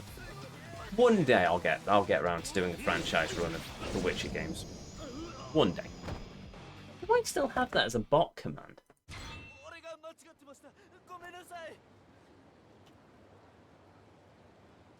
No, for a long time I actually had that as a I had Witcher as the bot command, and it apparently I must have lost it somewhere along the way.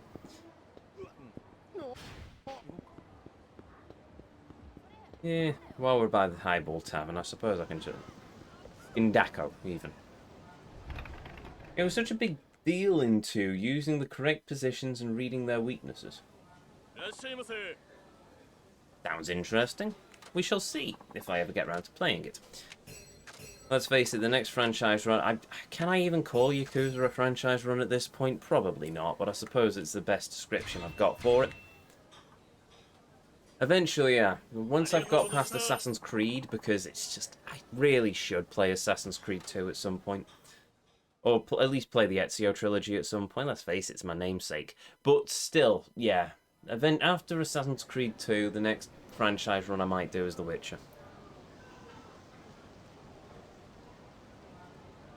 Doubt I'm going to get to it this side of 2027, however. AC2 is going to make me sad. Why? He had to punch Rodrigo Borgia in the face.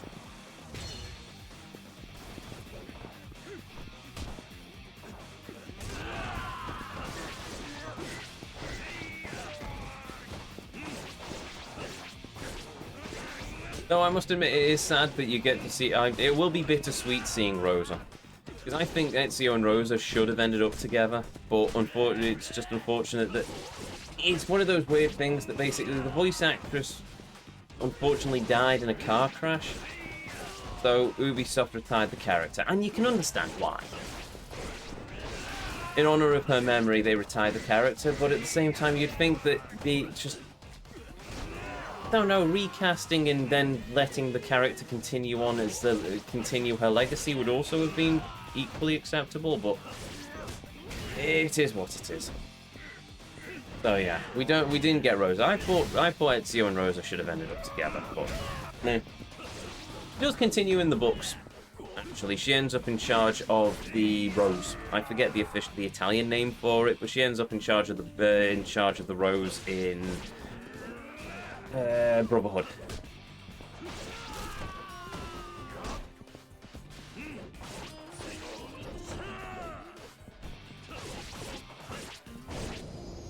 It will be a stark reminder of what Ubisoft once was. Yeah. Yeah. That, for me, it's going to just be bitter to see what Assassin's Creed was when I loved it. I still love Assassin's Creed in some small way, but more out of nostalgia rather than fanboyism.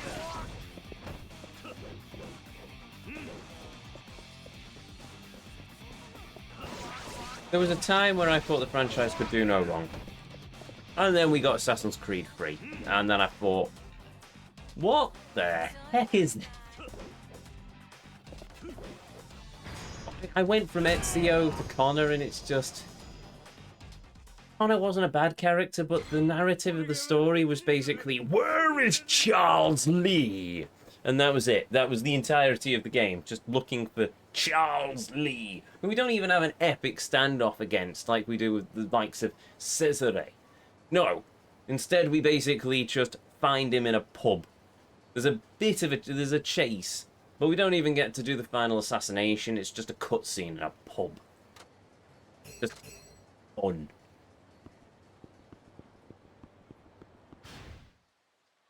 And then Assassin's Creed 4, I've already made my displeasure known. Great pirate game, brilliant mechanics, but it's not an Assassin's game. It's just you wanted to make a pirate game and you slapped Assassin's Creed on it because you thought it would make it sell better. And clearly it worked in some way, but people remember it more as that pirate game than an Assassin's game. It's just, that's the way it is. Maybe if I go back and play it, I'll change my tune, but at the moment, it's just... eh. Black Flag annoyed me because the last ship upgrade was locked off to online only. I never got that deep into it, but that would certainly annoy me. I think I missed a lot of side quests and cutscenes and stuff in Black Flag, so maybe a replay should be on the cards just for the sake of me to figure out, do I remember hating it because I just tried to mainline the story, or do I just generally dislike it? Because that is one thing that I'm not 100% certain is going to wash away with me, is just you load it up and then you're a fake assassin for about 90% of the game, and then in the last couple of hours you're suddenly you're just a full member of the Brotherhood, and it's just, oh.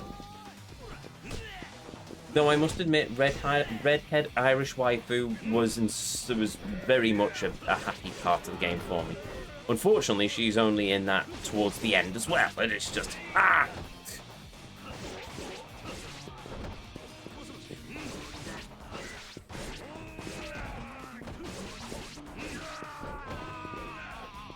I still hate chasing the damn pieces of paper. Oh, which one was that in? That was Assassin's Creed 3, wasn't it? I think it was 3. Yes. No. And that's an indictment on Ubisoft, isn't it? When you mention a random nonsense collectible thing and you can't remember which game it was. I remember chasing bits of paper, but I couldn't tell you which Assassins it was in. Oh, and then you had Unity. That said, Unity actually felt more of an Assassin's game than 4 did. Why did I dislike Unity? I think I disliked Unity more just because of how janky the game world felt than actually doing anything. Unity is one that I definitely need to revisit. Unity's a weird one. Unity I remember disliking, but as time goes on... Discount Ezio. That's why I disliked it. Arno felt like a discount Ezio. It felt like they were trying to capture the magic that made Ezio so popular, and they kind of missed the mark on it. But at the same time, I can't help but feel going back to it. I remember some good story beats from Unity. Unity was also the point where I was starting to burn out on the franchise, so it could very well be that I missed a gem there. Because then I got into Syndicate, and then I just got partway through, and I just burnt out completely on the franchise. I just went, I am done. Ubisoft just need to rest the franchise for a few years and come back. And they did! After The Witcher 3 was a massive success, and they decided, yeah, we want some of the some of the RPG pie, and then they tried to make Assassin's Creed The Witcher. And it just kind of didn't work, and then there was the microtransactions, and then it was it. Then they've tried to come back with Assassin's Creed Mirage, which was supposed to be a return to form. Maybe it was, maybe it wasn't, but I've not played it. I've not played Origins, I've not played Odyssey, I've not played Valhalla, I've not played Mirage, and I've not played Shadows. I've not played any of the modern Assassin's Creed. The last Assassin's Creed I played was Syndicate. I 100%ed it, and then Ubi worked. Oh, that's a point actually, Hoodlum. You were asking on the Discord if the Steam Deck can load other game launchers. It must do, because Ubisoft's Uplay loaded on it when I was playing Syndicate, because I had the Uplay cloud backup, which didn't work properly. So I turned it off, 100%ed the entire game, finished absolutely everything, then uninstalled it, thinking, well, I don't know, I'm going to play it again anymore because I've 100%ed it, so why? And then Steam released the achievements, and I went, fine, I will load into the game. Loaded into the game, Uplay springs up, your cloud backup has been restored. It restored an empty game file, and then I was annoyed again, because I've lost all of my save data because of Ubisoft's stupid Uplay mechanic. So yes, you can sideload other game loaders on it.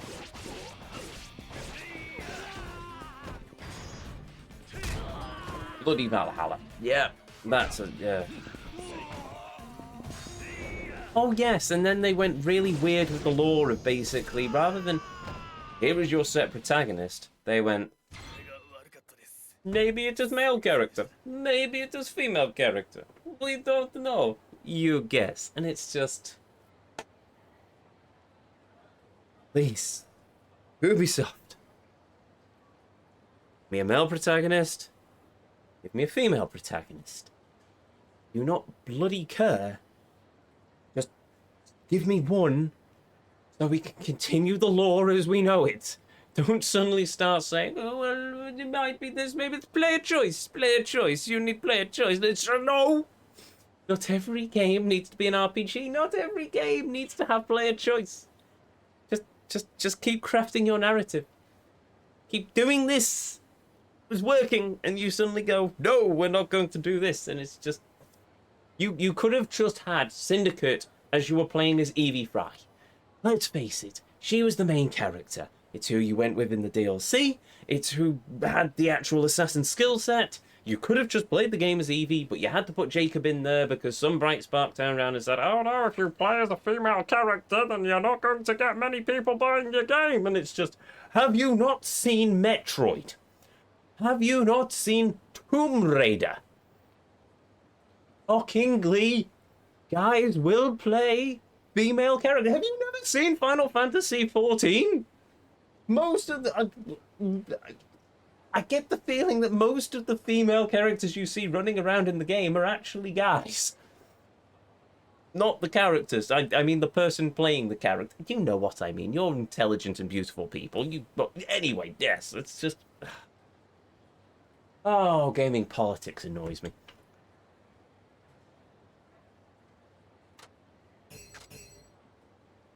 I'm leaning towards an ROG Ally, to be honest. Not the X. I'm not loaded. I can get a second-hand Ally from CEX for 410. 2 terabytes, 2 terabytes as well, apparently. That's fair enough. I mean, if you can afford, yeah, if you can find a good deal on it. The only problem with the ROG Ally is ASUS customer support, because I don't know whether they've cleaned up their act recently, but if something goes wrong with it, then you're in for a bad time. At least last I heard, Gamers Nexus did a consumer alert sort of thing on it, where they were basically just damaging them and saying, well, you've damaged part of the chassis, and so we're returning it to you unfixed. And it's just, yeah. 5-year CEX warranty. I mean, that's fair enough. But a CEX going to send it away to ASUS to be repaired? That's the thing. I mean, yeah, but anyway, I mean, the ROG Ally, it's a solid handheld. I can't remember the particular specs of the SoC in it, but it's yeah, no, it's not to be sniffed at. If you can get one for a good deal, go for it. I just get a refund. Oh well, in that case. 5 years and you get a refund? I think that's a good deal.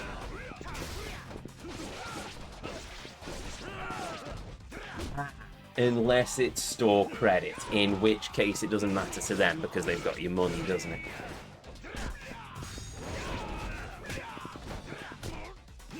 it? There's something, yeah, there's something going on there.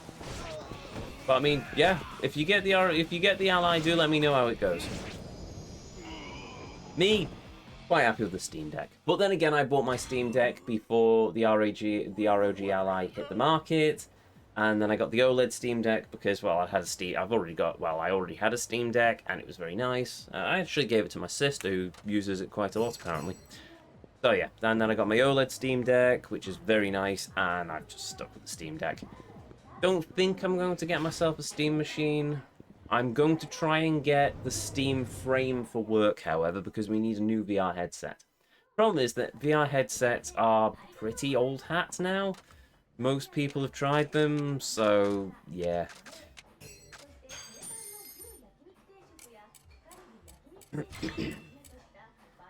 Be early next year if I do. The Steam machine is going to cost more than a console. The Steam machine is going to cost the same as a PC. The problem with trying to sell the Steam machine at console prices is that it's a PC. So if you sell it at console prices, like, okay, ignoring the PS5 Pro, which is probably about the same amount, but say you sell it for maybe 500 quid. What's to stop a company just buying a stock of Steam machines and just using them as their desktop systems? Because you're getting a very good deal on the hardware there. So yeah, I can understand why Steam is selling them at PC prices, because you're getting a lot of bang for your buck. And also it makes sure they don't end up screwing themselves out of the market. So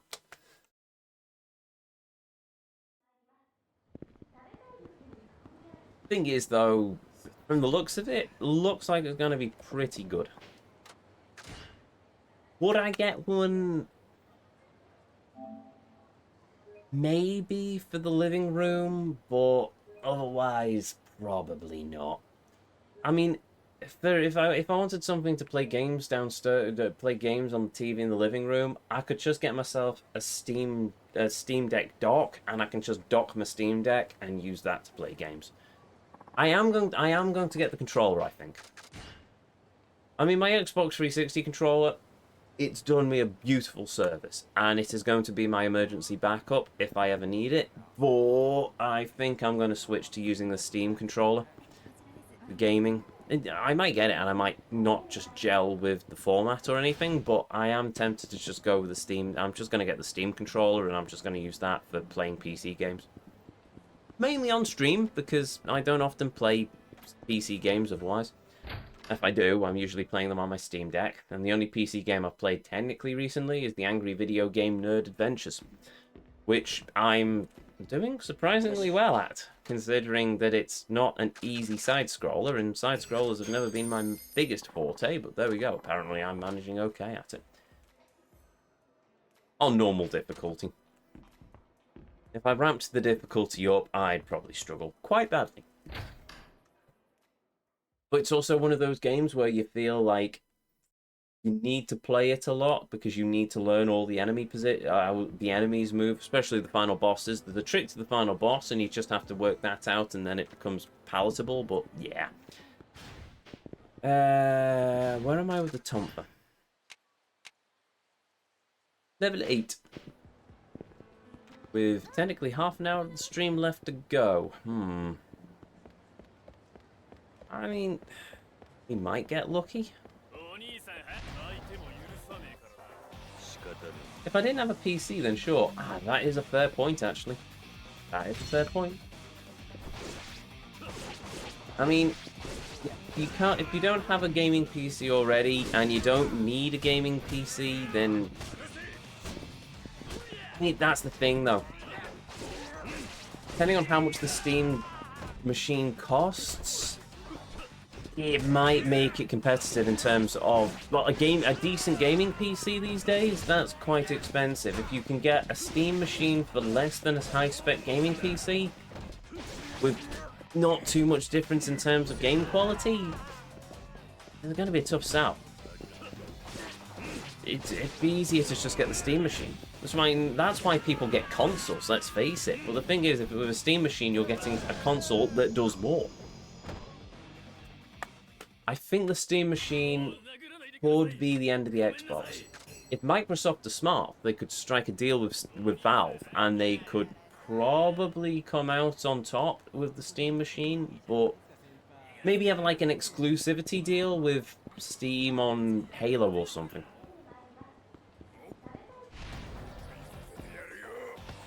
Then again, haven't they always had that? Xbox, Microsoft? I'd say it's allowed. That does sound like a dumb idea. Mainly because I think it already exists.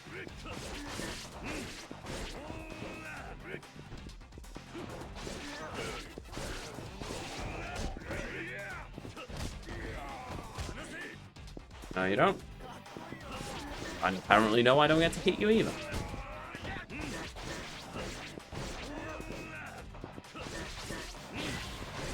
Hey, there we go, level 9.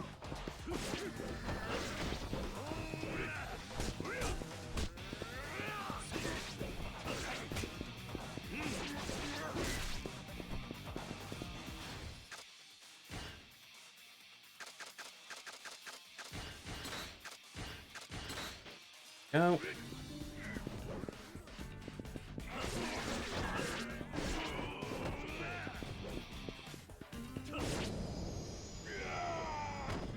The thing is, it takes up a lot less room than a PC, so it will be good for children to get a Steam machine where it's safer for kids to play games on, and it's taking up less room than a PC. For kids, however, it might not run Roblox or Fortnite. I think it could probably run Roblox or Fortnite, let's face it.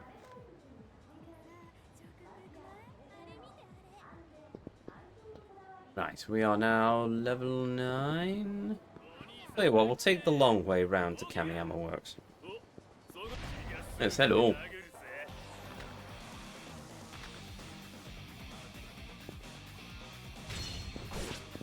They are the two big ones.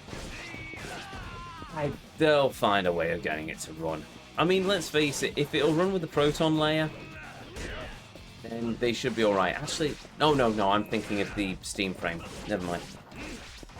I can see Fortnite and Roblox managing to work on the Steam machine. I don't think it'll take too much. It's only the DRM that's really the issue with getting these things to work. It's why I can't play Arkham Asylum on the Steam Deck, is because the DRM gets in the way.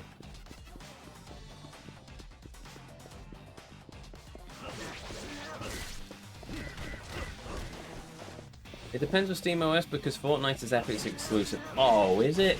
Oh, well, in that case.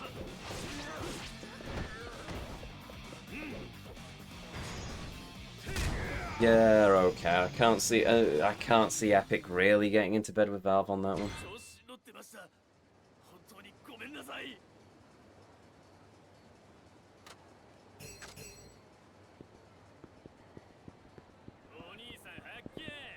Ah, the cry of the random Muppet. Where is this man who cries? Oni-san, heck yeah.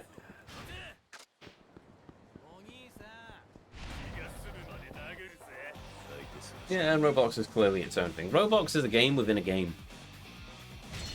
It's gameception. Roblox all the way down.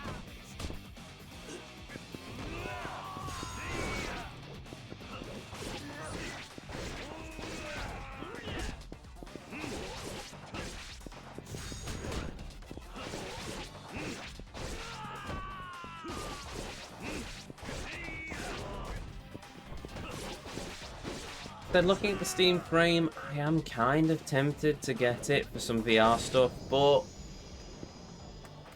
I don't know I'd get much use out of VR stuff, especially with my free time. So my cunning plan is, if we can get it at work, I'll give it a try, and if I think it's good enough, I might pick one up myself, but we'll have to see on that front. I don't know, I couldn't really use it to stream. I might try it for VR chat, but that means socializing. And people scare me.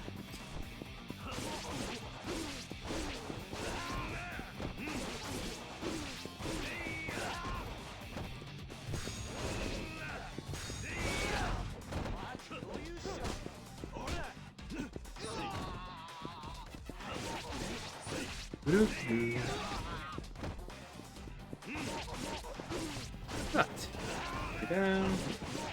Nice try, mate.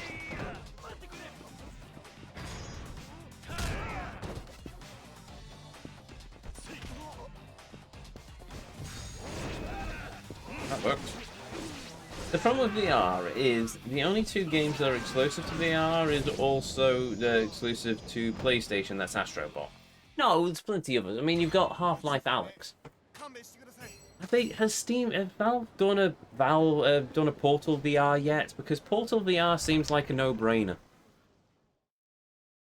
Well, then again, Speedy Thing go in, Speedy Thing come out. Maybe not so much if you suffer from motion sickness.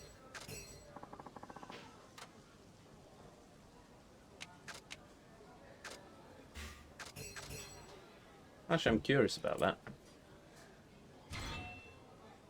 Portal VR.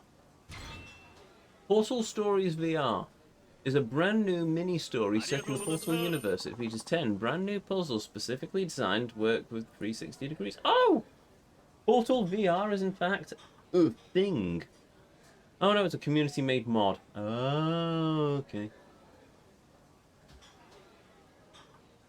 Still tempting. Okay, while I'm at it, how much is Portal RTX? Because I really, really want to try out Portal RTX now that I've got a decent GPU. Oh, it's a mix. It's mixed. Okay. It's free! It's free! I won't play it off stream, though. I love Portal. I adore Portal. I'm not going to play it off stream, though. I want that experience to be shared. Oh, Half-Life. The only two games I want to play on VR is Moss and Astrobot. I guess Half-Life Alyx would be good as well. I got Portal 2 for 89p. I love Portal 2. Look, Cave Joss. 5 gives you lemons. Burn Life's house down.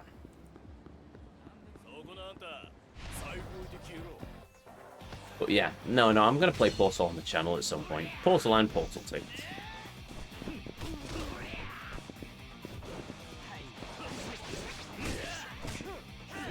I should play Half-Life as well.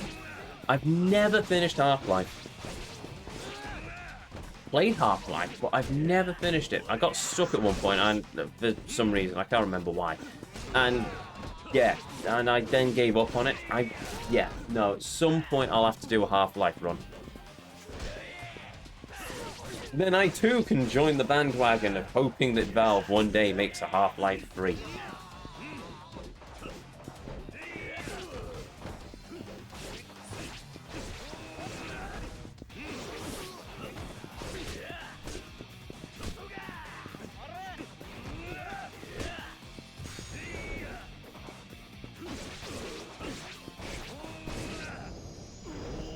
I've only played Half-Life 2 and the episodes. So there, more games to add to the list. And I continue my career decision of never playing any new games. I've got the Outer Worlds 2 to play at some point as well. I have bought it. I've not installed it. I will get round to it eventually. But can you blame me for wanting to take a bit of a break from big open world games once we've got through the world of Yakuza 5? Because we've been at this game for quite a while now, and I think I would quite happily take a good long break from the likes of massive open world games. Can't even say it's massive, it's just... Actually, no, it is massive. It's very dense. It's not big, it's dense. There's a lot of things to do.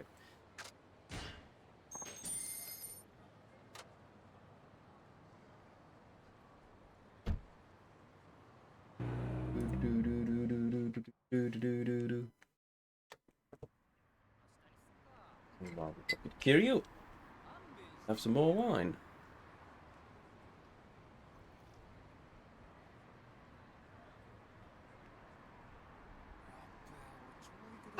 Hey.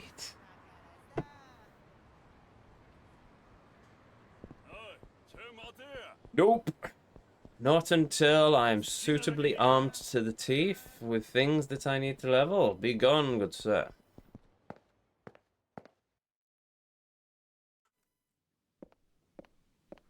I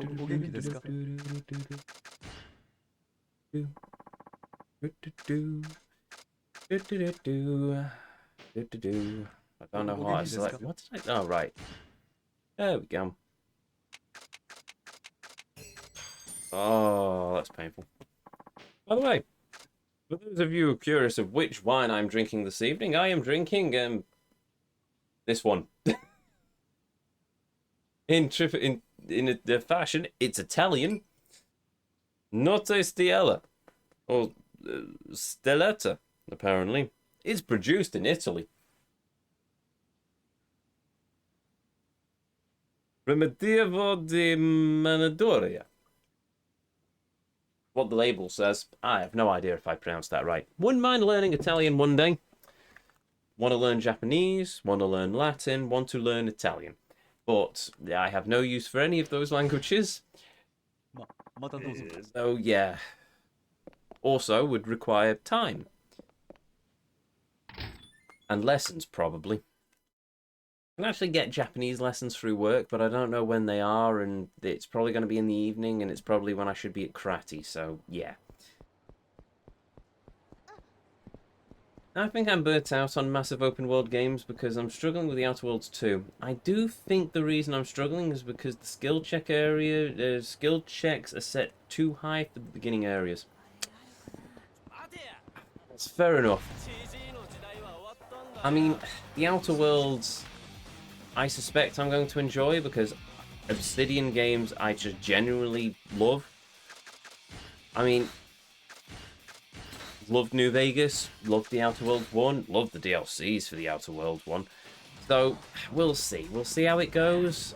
But I'm not planning to play anything massive. I mean, I'll play Assassin's Creed 2. That's as big as I want to kind of go for the moment in terms of open world games. Just the sheer...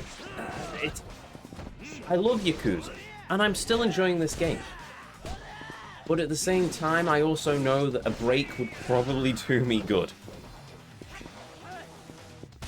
That, and also it kind of irks me that I'm only going to have like 2 games on the list this year, considering that I started this in February. And I'm still playing this in November. So, yeah. Very, very few games have been played.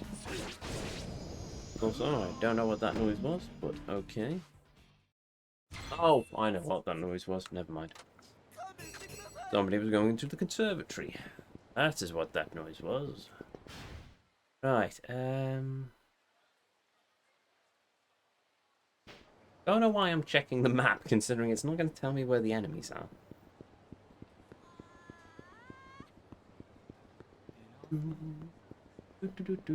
Also, a quest bugging sucked. They have to fix that now, apparently. That would annoy me, but wouldn't put me off, considering that I am the moron who decided to throw out 4 hours of a Cyberpunk run in order to go back and save a character who we ended up betraying in the end anyway. But he was a badass, so I have no regrets. I just didn't realize that I could go back and save him.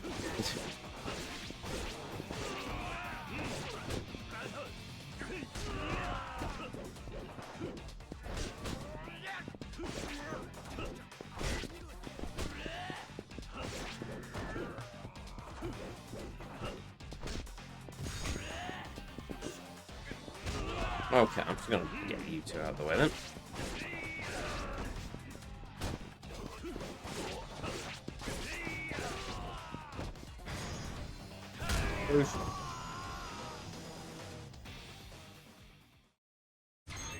You handed a quest to someone and you couldn't talk to him again or do another quest. Yeah, that does indeed suck. But the fact that they fixed it is also good. But also at the same time it's an Obsidian game, so sometimes these bugs do indeed happen. Not as much as a Bethesda game, one must admit, but sometimes these do happen. The fact that they've patched it though is always nice. Oh, is that level 10? That's level 10. Awesome, right.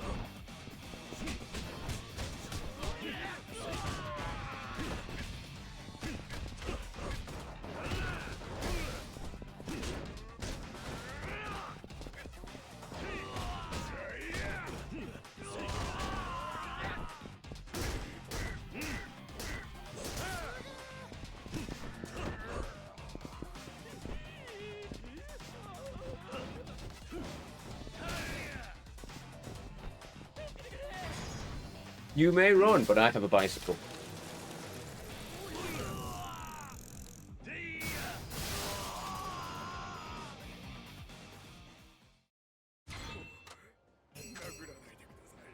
I got salt. Just what I always wanted.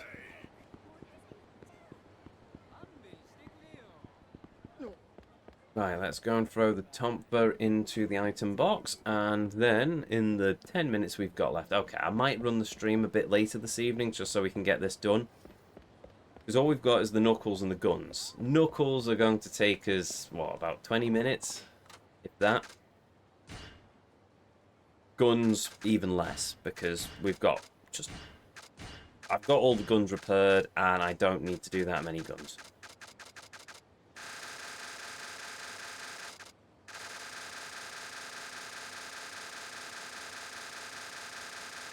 There we go.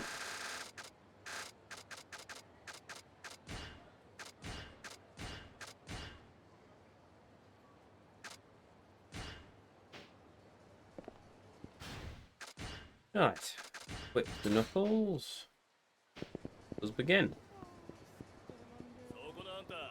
It just feels like they learned nothing from New Vegas. It's also very obvious. Avowed was built using all of the, if not most of the Outer Worlds 2 assets. The thing with New Vegas, though, is they made it in something ridiculous like 40 days. So, yeah. Also, New Vegas was mostly built on the most of the assets from Fallout 3. I can't hold the Outer Worlds to a similar level as New Vegas, because New Vegas is just a miracle. It is just as good as it is.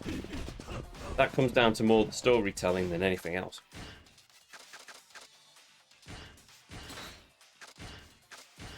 That's why I only had the forms. Right, okay then.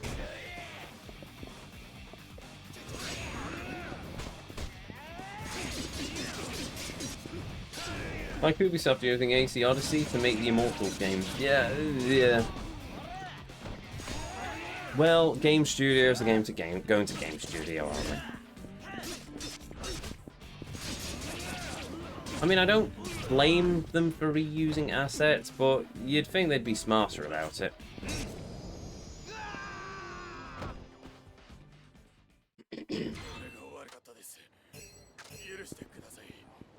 Right, we can now use the pawns, so I'm not going to worry about having the other knuckles in the inventory. I'm just going to dump them and switch to the demon gauntlets.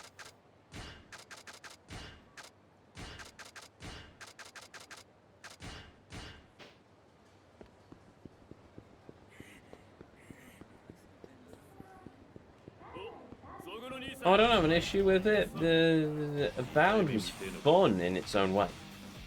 It's just very noticeable. Yeah, and a fair assessment. I'll give you that. I'll give you that, chat. I'll give you that.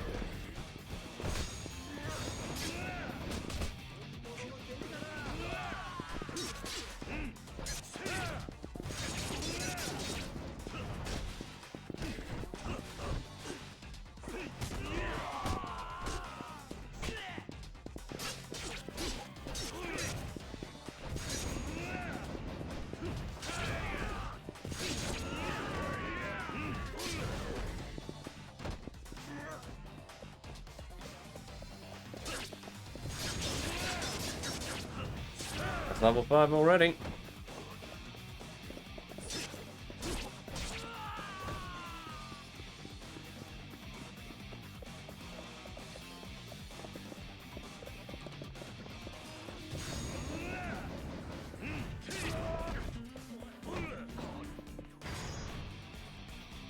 Boosh. Oh, that's going to leave a mark. Not dead, by the way. Let's start making our way to Kamiyama Works. Wait, what level do I need to be to use the Demon Gauntlets?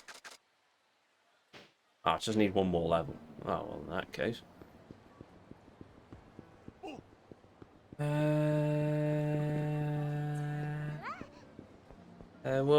We'll make our way to Kamiyama Works. Oh, if I manage to level it on this next set of goons, who are also hosts, well, now I might not even need to worry about it.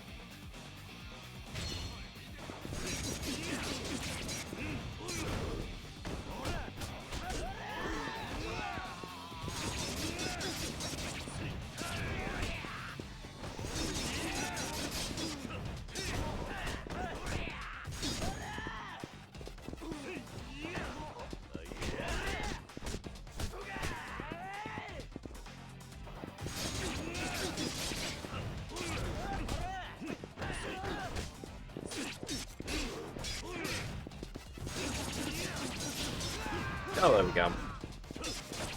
6, I can now use the Demon Gauntlets. Which still look like pom-poms to me.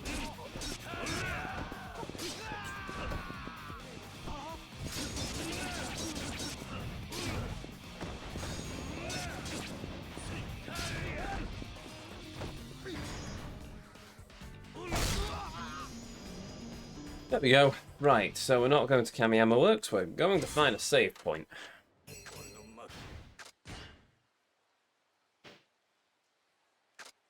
Oh, yeah, that's what I was going to do.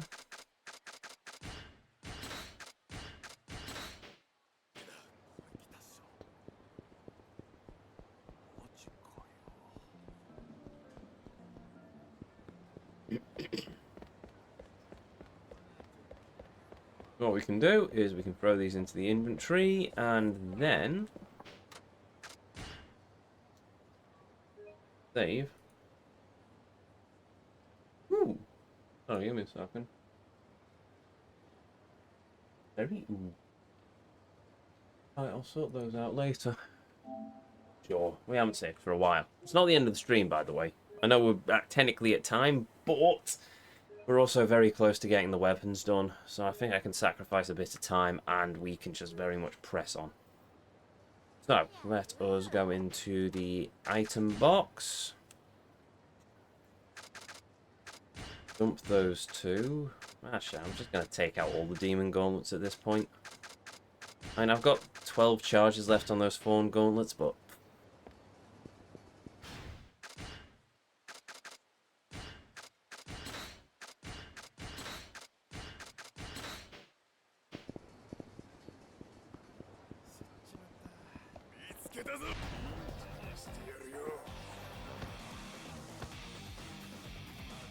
Yes, hello. Oh, dodged. How very unsporting of me.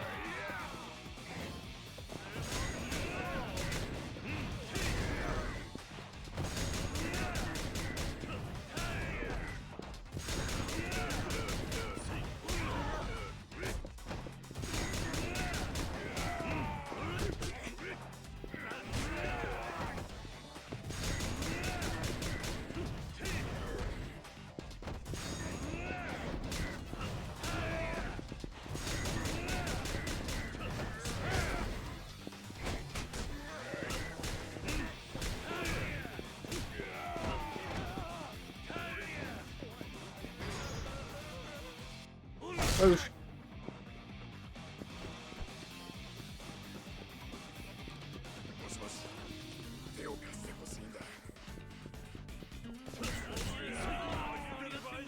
hopefully that phone call was useful, because now you're unconscious.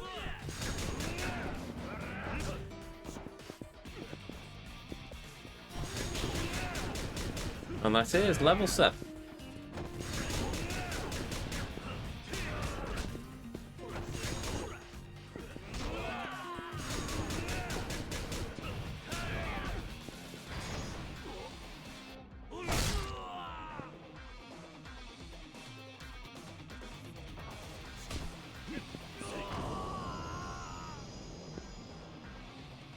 Cool.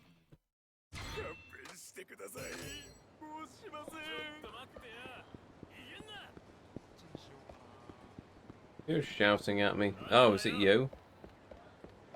It is you. Oh dear. Another moron wants to pick a fight with us. Oh, what shall we do?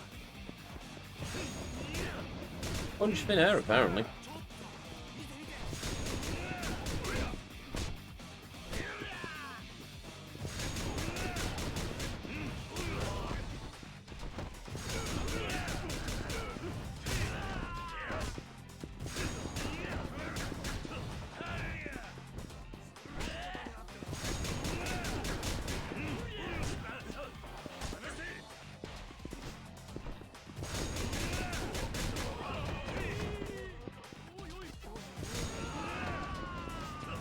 Go.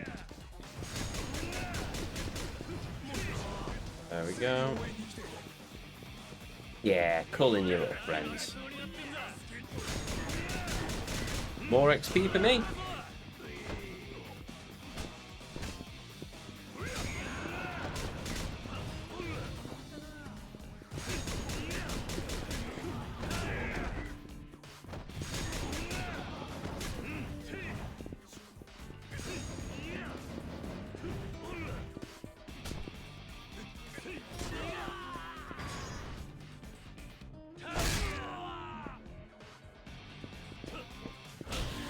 And that is level 8.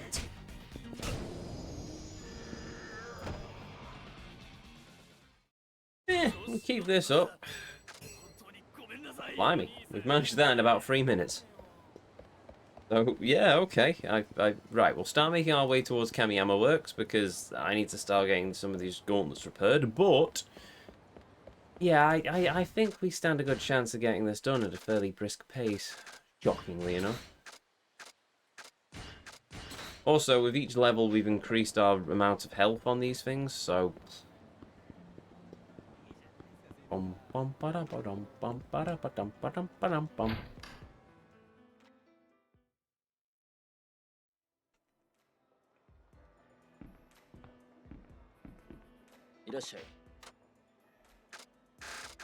Where is it?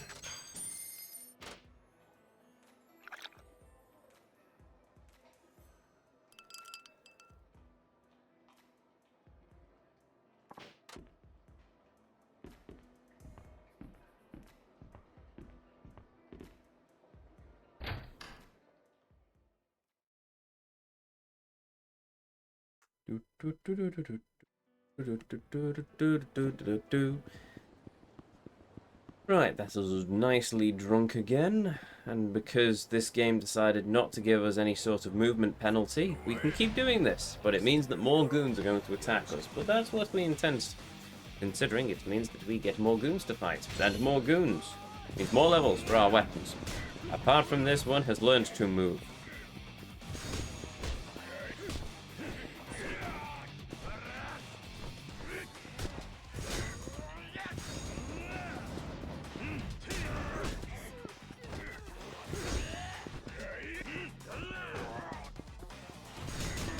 There we go.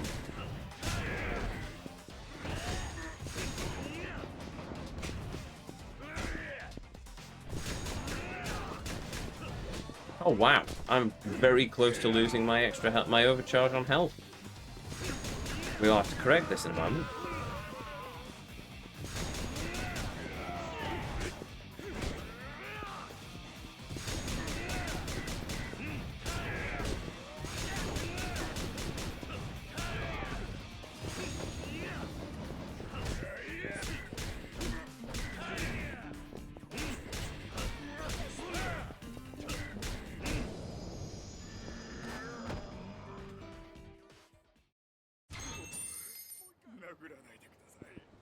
Cool.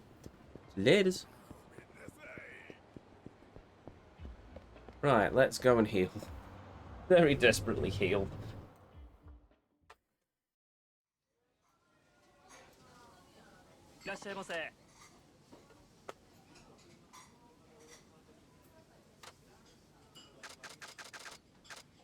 This.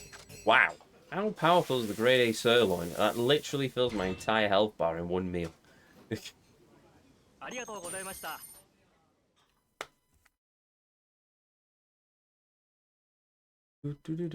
This is a restaurant where we had to basically just nip in and out whenever. Where are we with... oh, well, we've got plenty of charges. Right, in that case... yo, my dude!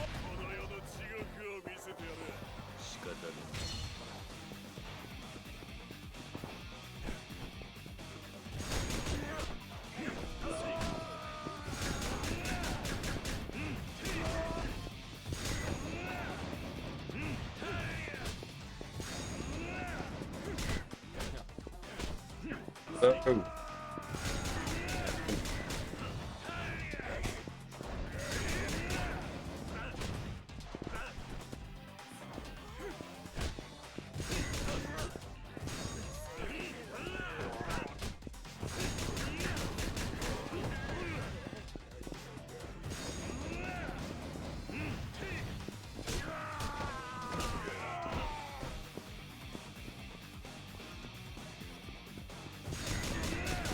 There we go. What is the one Yakuza restaurant that you want to try most if it were real? Oh. The Highball Tavern has pretty much become a staple, but I think I would try that Korean barbecue place that we were just in that I forget the name of. Though if you want, in turn... Guns is last. Yes, Guns is last. So let's face it, it's not a restaurant, but if I had a choice to go anywhere, I'd go to New Serena. I'd have a few drinks in New Serena. That's what I'd do. But in terms of eating, yeah, the Highball Tavern or the Korean barbecue place. Kyushu number 1 star. Because I'm deadly allergic to cashew nuts, that kind of puts me off. I mean, the Japs are brilliant, so they probably make sure that they, don't kill me. But don't know. Kyushu number 1 star is one of those places I'd like to visit, but I have to balance it out. But yeah, out of any location in Kamurocho, New Serena. If there was a New Serena that opened up in Kabukicho, and I don't know if there is one, maybe there is, I think that would end up being a pilgrimage spot for a lot of Yakuza fans, and I think it'd be rammed most of the time. They're all Bantam. Oh yes, all Bantam. Don't know. Serena has the pull of Rina-chan. I know she's been dead for years at this point, but the heart can linger on. We've got Mama-chan as well now as well. I mean, there's also Earth Angel. You can't forget about Earth Angel.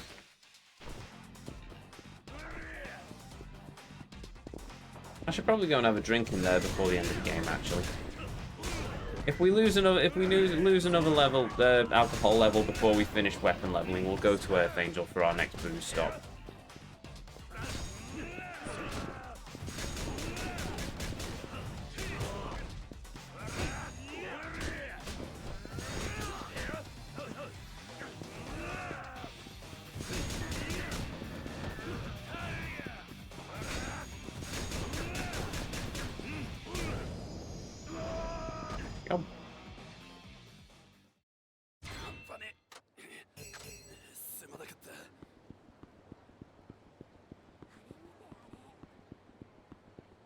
Goon.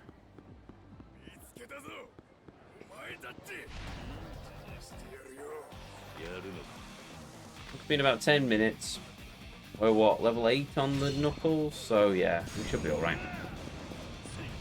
Oh wow, he was much further away than I thought.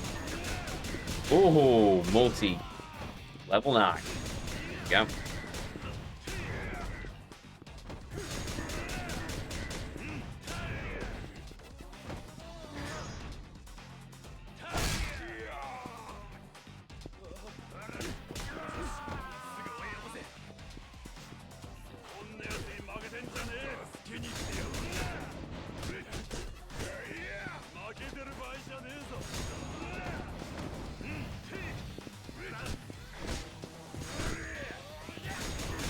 There we go.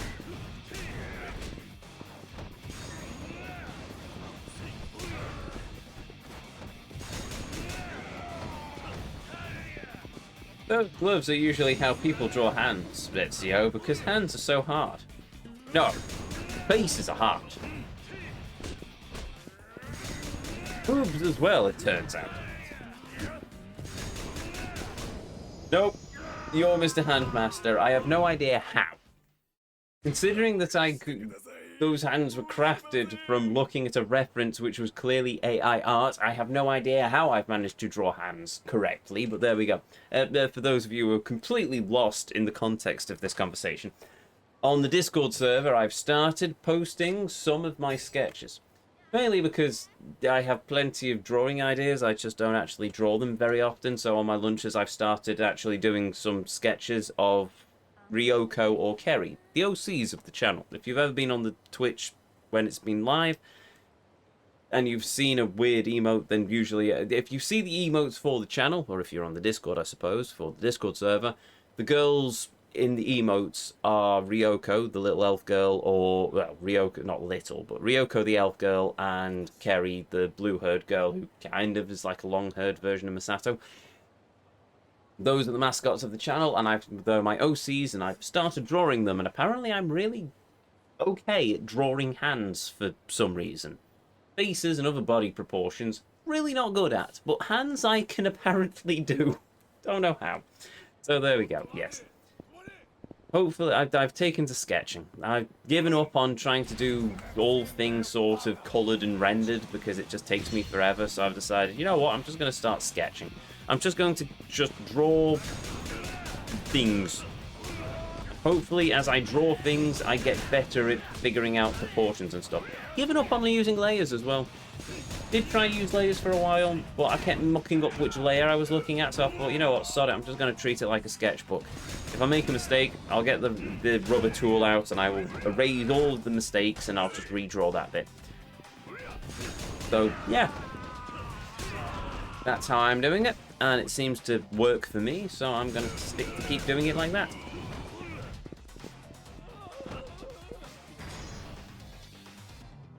Ooh. But yeah, that recent picture of Kerry I drew, I'm going to, I think I'll do some modifications to it. I thought I was going to leave it as finished, but oh, I'm not happy with it. I run the risk of ruining it, but for the moment, yeah, I'm going to make some adjustments. Try and get the proportions a bit more balanced. The chest, the top half seems to just not work with the bottom. Well, there we go, experimentation. Figure it out as I go along. Save a copy, make a version 2. I could also do that. I mean, that's what I did originally. I started with like the bust bit, so just the top half of her. And then I copied that onto a new layer and then stuck it to the side because I thought, yeah, I don't want to muck this up. And then I did the rest. So, yeah, not a bad shout out that. What I'll probably do, yeah, what I'll do is I'll do the same thing. I'll create a new layer of what I've got now to preserve it, and then I'll start tinkering. And then I can compare, which is also a good idea.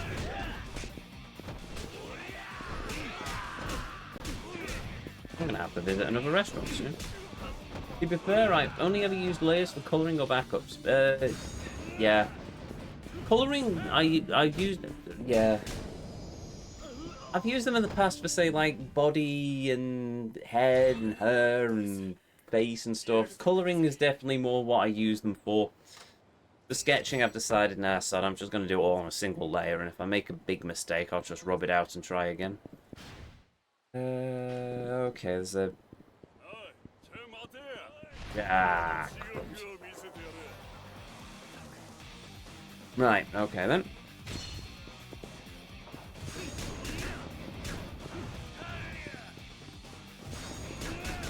Yeah, man.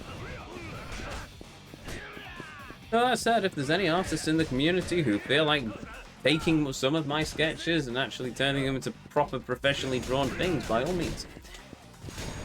I'm not complaining. I'd be greatly humbled, to be honest, but there we go.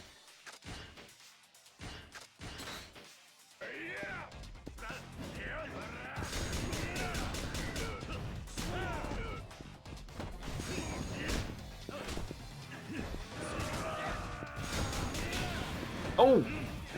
Level 10! Get in! And it only took us 17 minutes.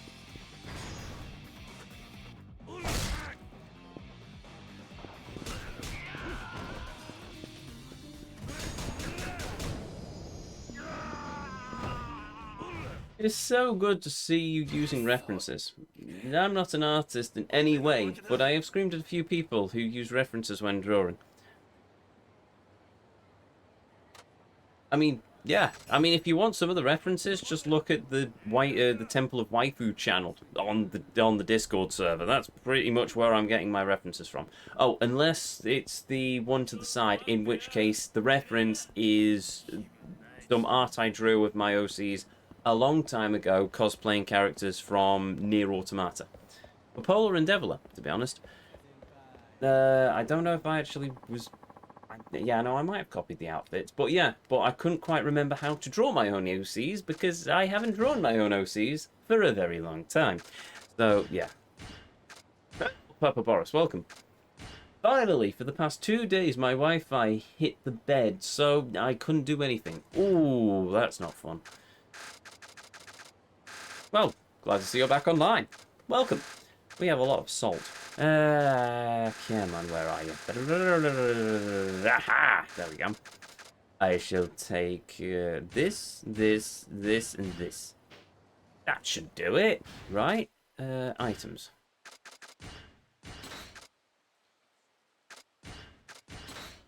And we'll start with the zap gun, because of course I'm going to start with the zap gun. Now we started this franchise by cheesing it with the zap gun. Hello. Farewell to my little friend. Oh.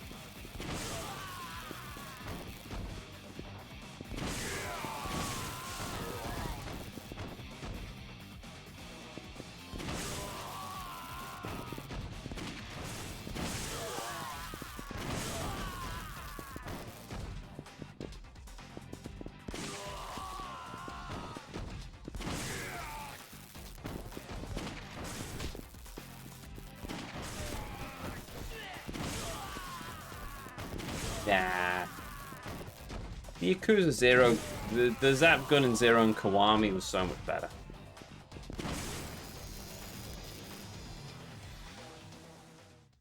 It was the worst kind where it wasn't fully gone, but like nearly dead. Like, you can do very little things, but still things so it felt like it was just mocking you. I work in IT, trust me, I know the feeling. Aha, nouveau riche. Greetings, Monsieur Nouveau Riche.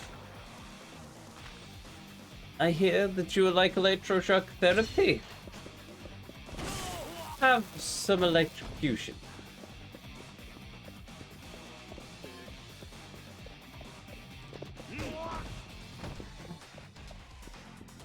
Also realized I could just beat on him with the zap gun, considering that that also counts as XP.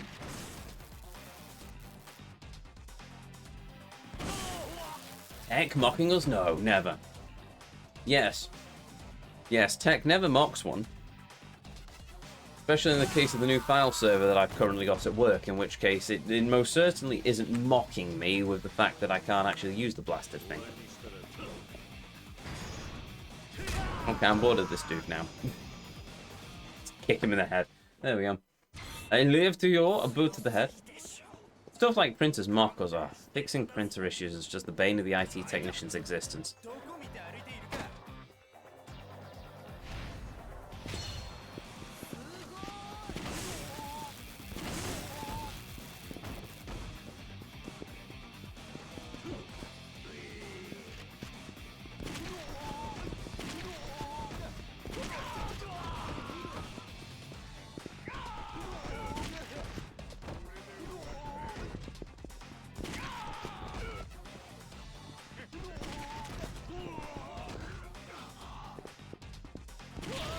There we go, level 10.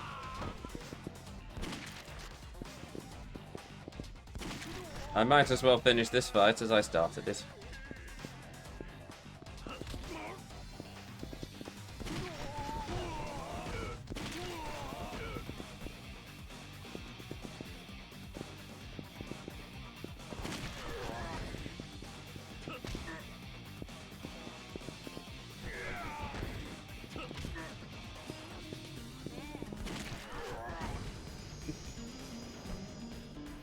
Oh, unconscious in a pool of slime. And of course I got a skyrocket as the last one. And with that, one-handed, max. Two-handed light, maxed. Two-handed heavy, maxed. Knives, maxed. Katanas, maxed. Poles, maxed. Hammers, maxed. Galley sticks, maxed. Nunchucks, maxed. Tonfas, maxed. Knuckles, maxed. Guns, maxed! Done! We have finished all the weapon levels. All 4 characters, all done. All training and revelations done.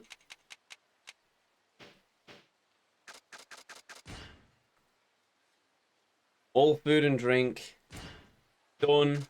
All mini games done. All hostesses done. All city exploration done. All heat actions done. All Masters done, all Colosseum done. The only thing left is 2 weapons in the equipment modding, which we can't do till Premium Adventure. We'll do that in Premium Adventure. We have got every single character max level. We've got every ability unlocked. We have got every weapon skill. We have finished level grinding, which means the next thing we do is we go off to hate the Ammons. Oh joy. I never understood that. Akiyama and Shinada, I can understand, but who looks at Kiryu? The man who you'd need several hours on a lathe and several dozen day laborers to get to raise an eyebrow, and Seishima, the man who could make giant haystacks and Andre the Giant look like children, and thinks, yeah, I could take this guy. What always gets me is the Yakuza who fight us. Because Kamurocho's Tojo clan, these Yakuza must know who Kiryu is. He is the 4th chairman. He is a man of legend, the Dragon of Dojima. What moron looks at him and thinks, yeah, I can take the 4th chairman? It's just ludicrous. Some of them are arseholes, but some of them it's just, you have to question. It's like some of them who go up to Majima when you've played as Majima and think, yeah, I can fight Majima. Former captain of the Dojo clan. Mad Dog of Shimono.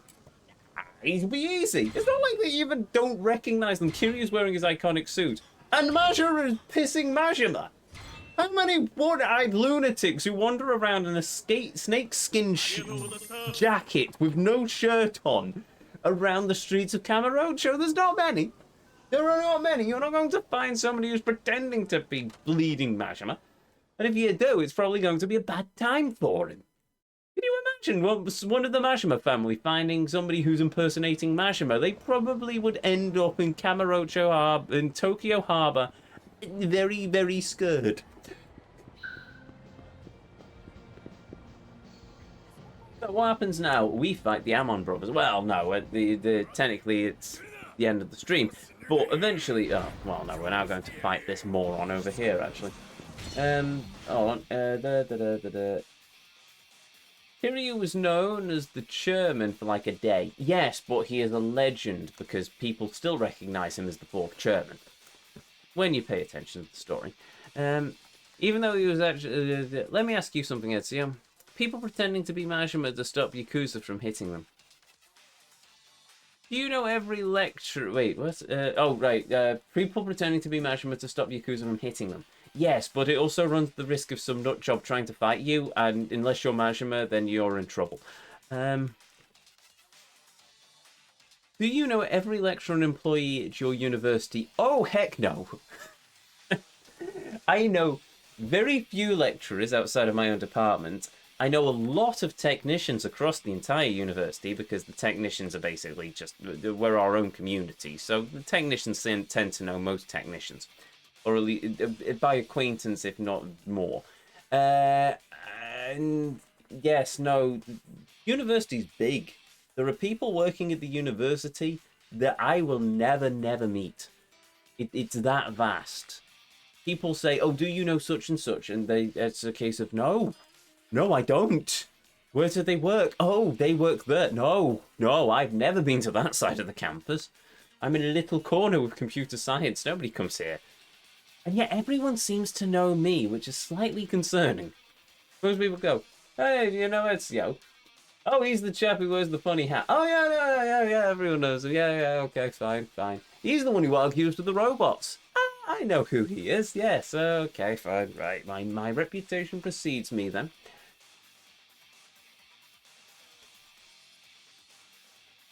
Well, see you for the Ammon fight on Saturday evening. Yes, indeed you shall. High-ranking ones, yes, but the rank and file probably know them by name only. Fair enough. Yes.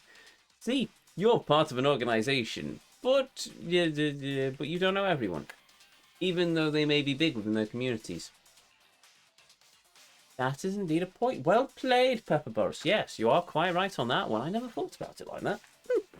Yes. No. Yes. Very, very right. Yes. Yes. Good plan. Good Not plan. Point. Point is the word I'm looking for. Begins with the same letter. See you Saturday to watch you suffer as each character, even if Haruka isn't part of the Amon fight, which I think she does have a dance-off.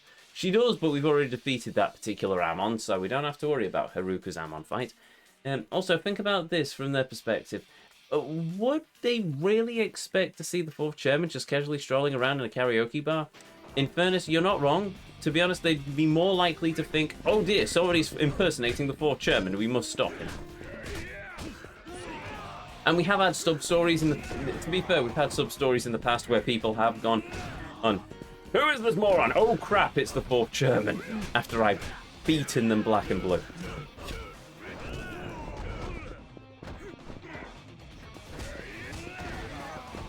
Also, yeah, Kiryu hasn't actually been a member of the Tojo clan for over 10 years at this point, so it also stands to reason.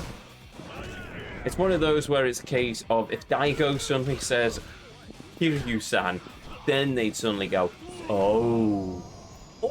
If they're a member of the Yakuza who once served alongside Kiryu. Right, I won't talk to that chap just yet, but I will save the game. Actually, no, I'll do all that sorting next time. Also, in regards to the suit, remember in Zero, they found somebody that just so happened to be wearing the exact same suit. No, that was in Kiwami. No, it wasn't Kiwami. Was it Kiwami or was it Kiwami 2? No, it was Kiwami 2. I don't remember. No, in Zero, we didn't find somebody wearing the same suit as Kiryu. It was in Kiwami 2. Because we found somebody impersonating Shinji as well, and that was long after Shinji had been murdered. So, yeah. Because it was a white suit. Was it a white suit? No, it was some chap wearing a grey suit, and he was impersonating Kiryu. No, Kiryu didn't find them. The Yakuza after Kiryu did. Oh! No, yes, no, you're quite right. Yes, sorry, yes, you're right. Yes. I forgot about that. I was thinking you were meaning the Kiryu impersonator from the other games. There we go, right. Current stats. Difficulty hard. Continues 1 because I failed a QTE, annoyingly. Distance travelled 400. Given the fact that how long we've been playing this game, the fact that we've only had one continue, I still take as a point of achievement. Blah blah blah. Time defeated 100. I'm pretty sure I've just capped that counter at this point. Objects destroyed. Money collected 42 million. Well, we've still got 22 million, so that's nice. Meals eaten 454, 286 recovery items, number of street fights, completion total 99.77%, which will hopefully be much higher by the time we finish the Amon fight and the main story. Total playtime 284 hours and 59 minutes. Still under what we played in Tears of the Kingdom.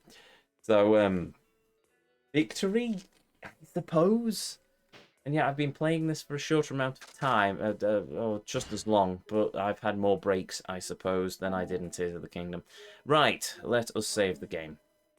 If Kiryu wore a red suit, then maybe, yeah, I could see that point. But the grey suit is way too generic to really count as iconic. Fair enough. Fair enough. Radio, anyway. Oh, did I just save? Can't remember. I'm going to save again. Saving.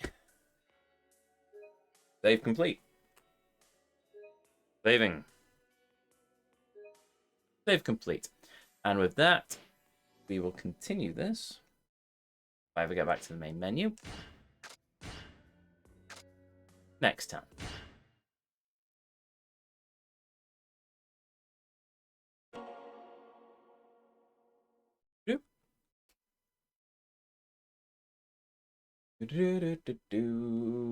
You'll go Gotoku.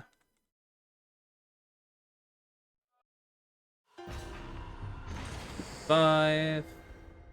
And there we go. We are nearly there. We have done all of the weapon leveling now. Shineda, Akiyama, Dejima, Kiryu. All maxed out on the weapon levels, which I didn't actually need to do, but you know what? I'm quite happy I did them because I can say I've done them. all of the revelations and training is done, but we'll double check them as we go through equipping them for the final Amon fights next time. So all we've got to do is beat the Amon brothers into the finale. Could mean, depending on how quickly you defeat the Amons, could mean that we end up finishing this game next time. In which case, next week we start with Spyro, which is a weird thought, but who knows? Who knows what the future holds? But either way, we're approaching Journey's End after a very, very long time and a very long journey. So, yeah, we'll see how it goes. Suppose that means I need to start getting all the stuff set up in the back end to make sure that we're ready for the transfer over to a new journey, but we'll see. We'll see how it goes. Oh, goody goody, Spyro. Yep, Spyro 2, and then after that, Cyberpunk 2077 Phantom Liberty, because I keep meaning to play that. After that, if I can get the thumbnail art sorted, Assassin's Creed 2. If not, Portal 1 and 2, and then probably Yakuza 6. So I need to have a word with a few people about that one. Up 2? Yeah, we played Spyro 1. It's all done and dusted. It's in the YouTube archive. Mentioning which, well, first of all, if you're new here, hi, I'm Ezio. It's a pleasure to meet you. If you enjoyed what you saw, well, I'd really appreciate it if you'd hit that follow button, but the decision will always be yours. If you ever want to catch me live, you can find me right back here on twitch.tv/GuardEzio at 7:30 UK time this very Saturday, as we continue our journey into the world of this fantastic game. No stream in the afternoon, I'm at an orchestra rehearsal, so yeah, it is what it is. So yeah, only an evening stream on Saturday. But hey, if you've missed any of these streams, if you want to catch up with any of our journeys so far, be it Yakuza or even Spyro 1, you can find them all uploaded to the YouTube archive, linked in the panels down below, containing playlists of every game, every journey as I call them, that we've ever been on here on the channel. And I think that's everything. Everything apart from a thank you to each and every one of you, be you a chatter, be you a lurker, be you watching live here on Twitch or in the YouTube archives. And yeah, thank you for joining me as we've travelled through the world of this fantastic game. Thank you for joining me as we've travelled through the world of Yakuza. And most of all, thank you for joining me and spending a little bit of, well, thank you for spending a little bit of your life here with me here on the channel. It means the world. It always will do. And it always does. Oh, well, there we go. Me getting tongue-tied again. That's not hot. There's no hot dragons in that one. What, in Spyro 1 or Spyro 2? Never mind. I'm not going to even question chat at this point. I'm just going to say this. Right, let's see if we have enough to pay the... Oh, right. I ran the stream late. You know what? Rather than paying the good vibes forward, I'm going to be sensible, and I'm just going to call it here. So, with that said, with that done, to each and every one of you, may you all have a beautiful evening, morning, or afternoon, wherever it is around this whole wide world you are. And as always, until our paths next cross again, the Vortex awaits. And I'll see you all next time.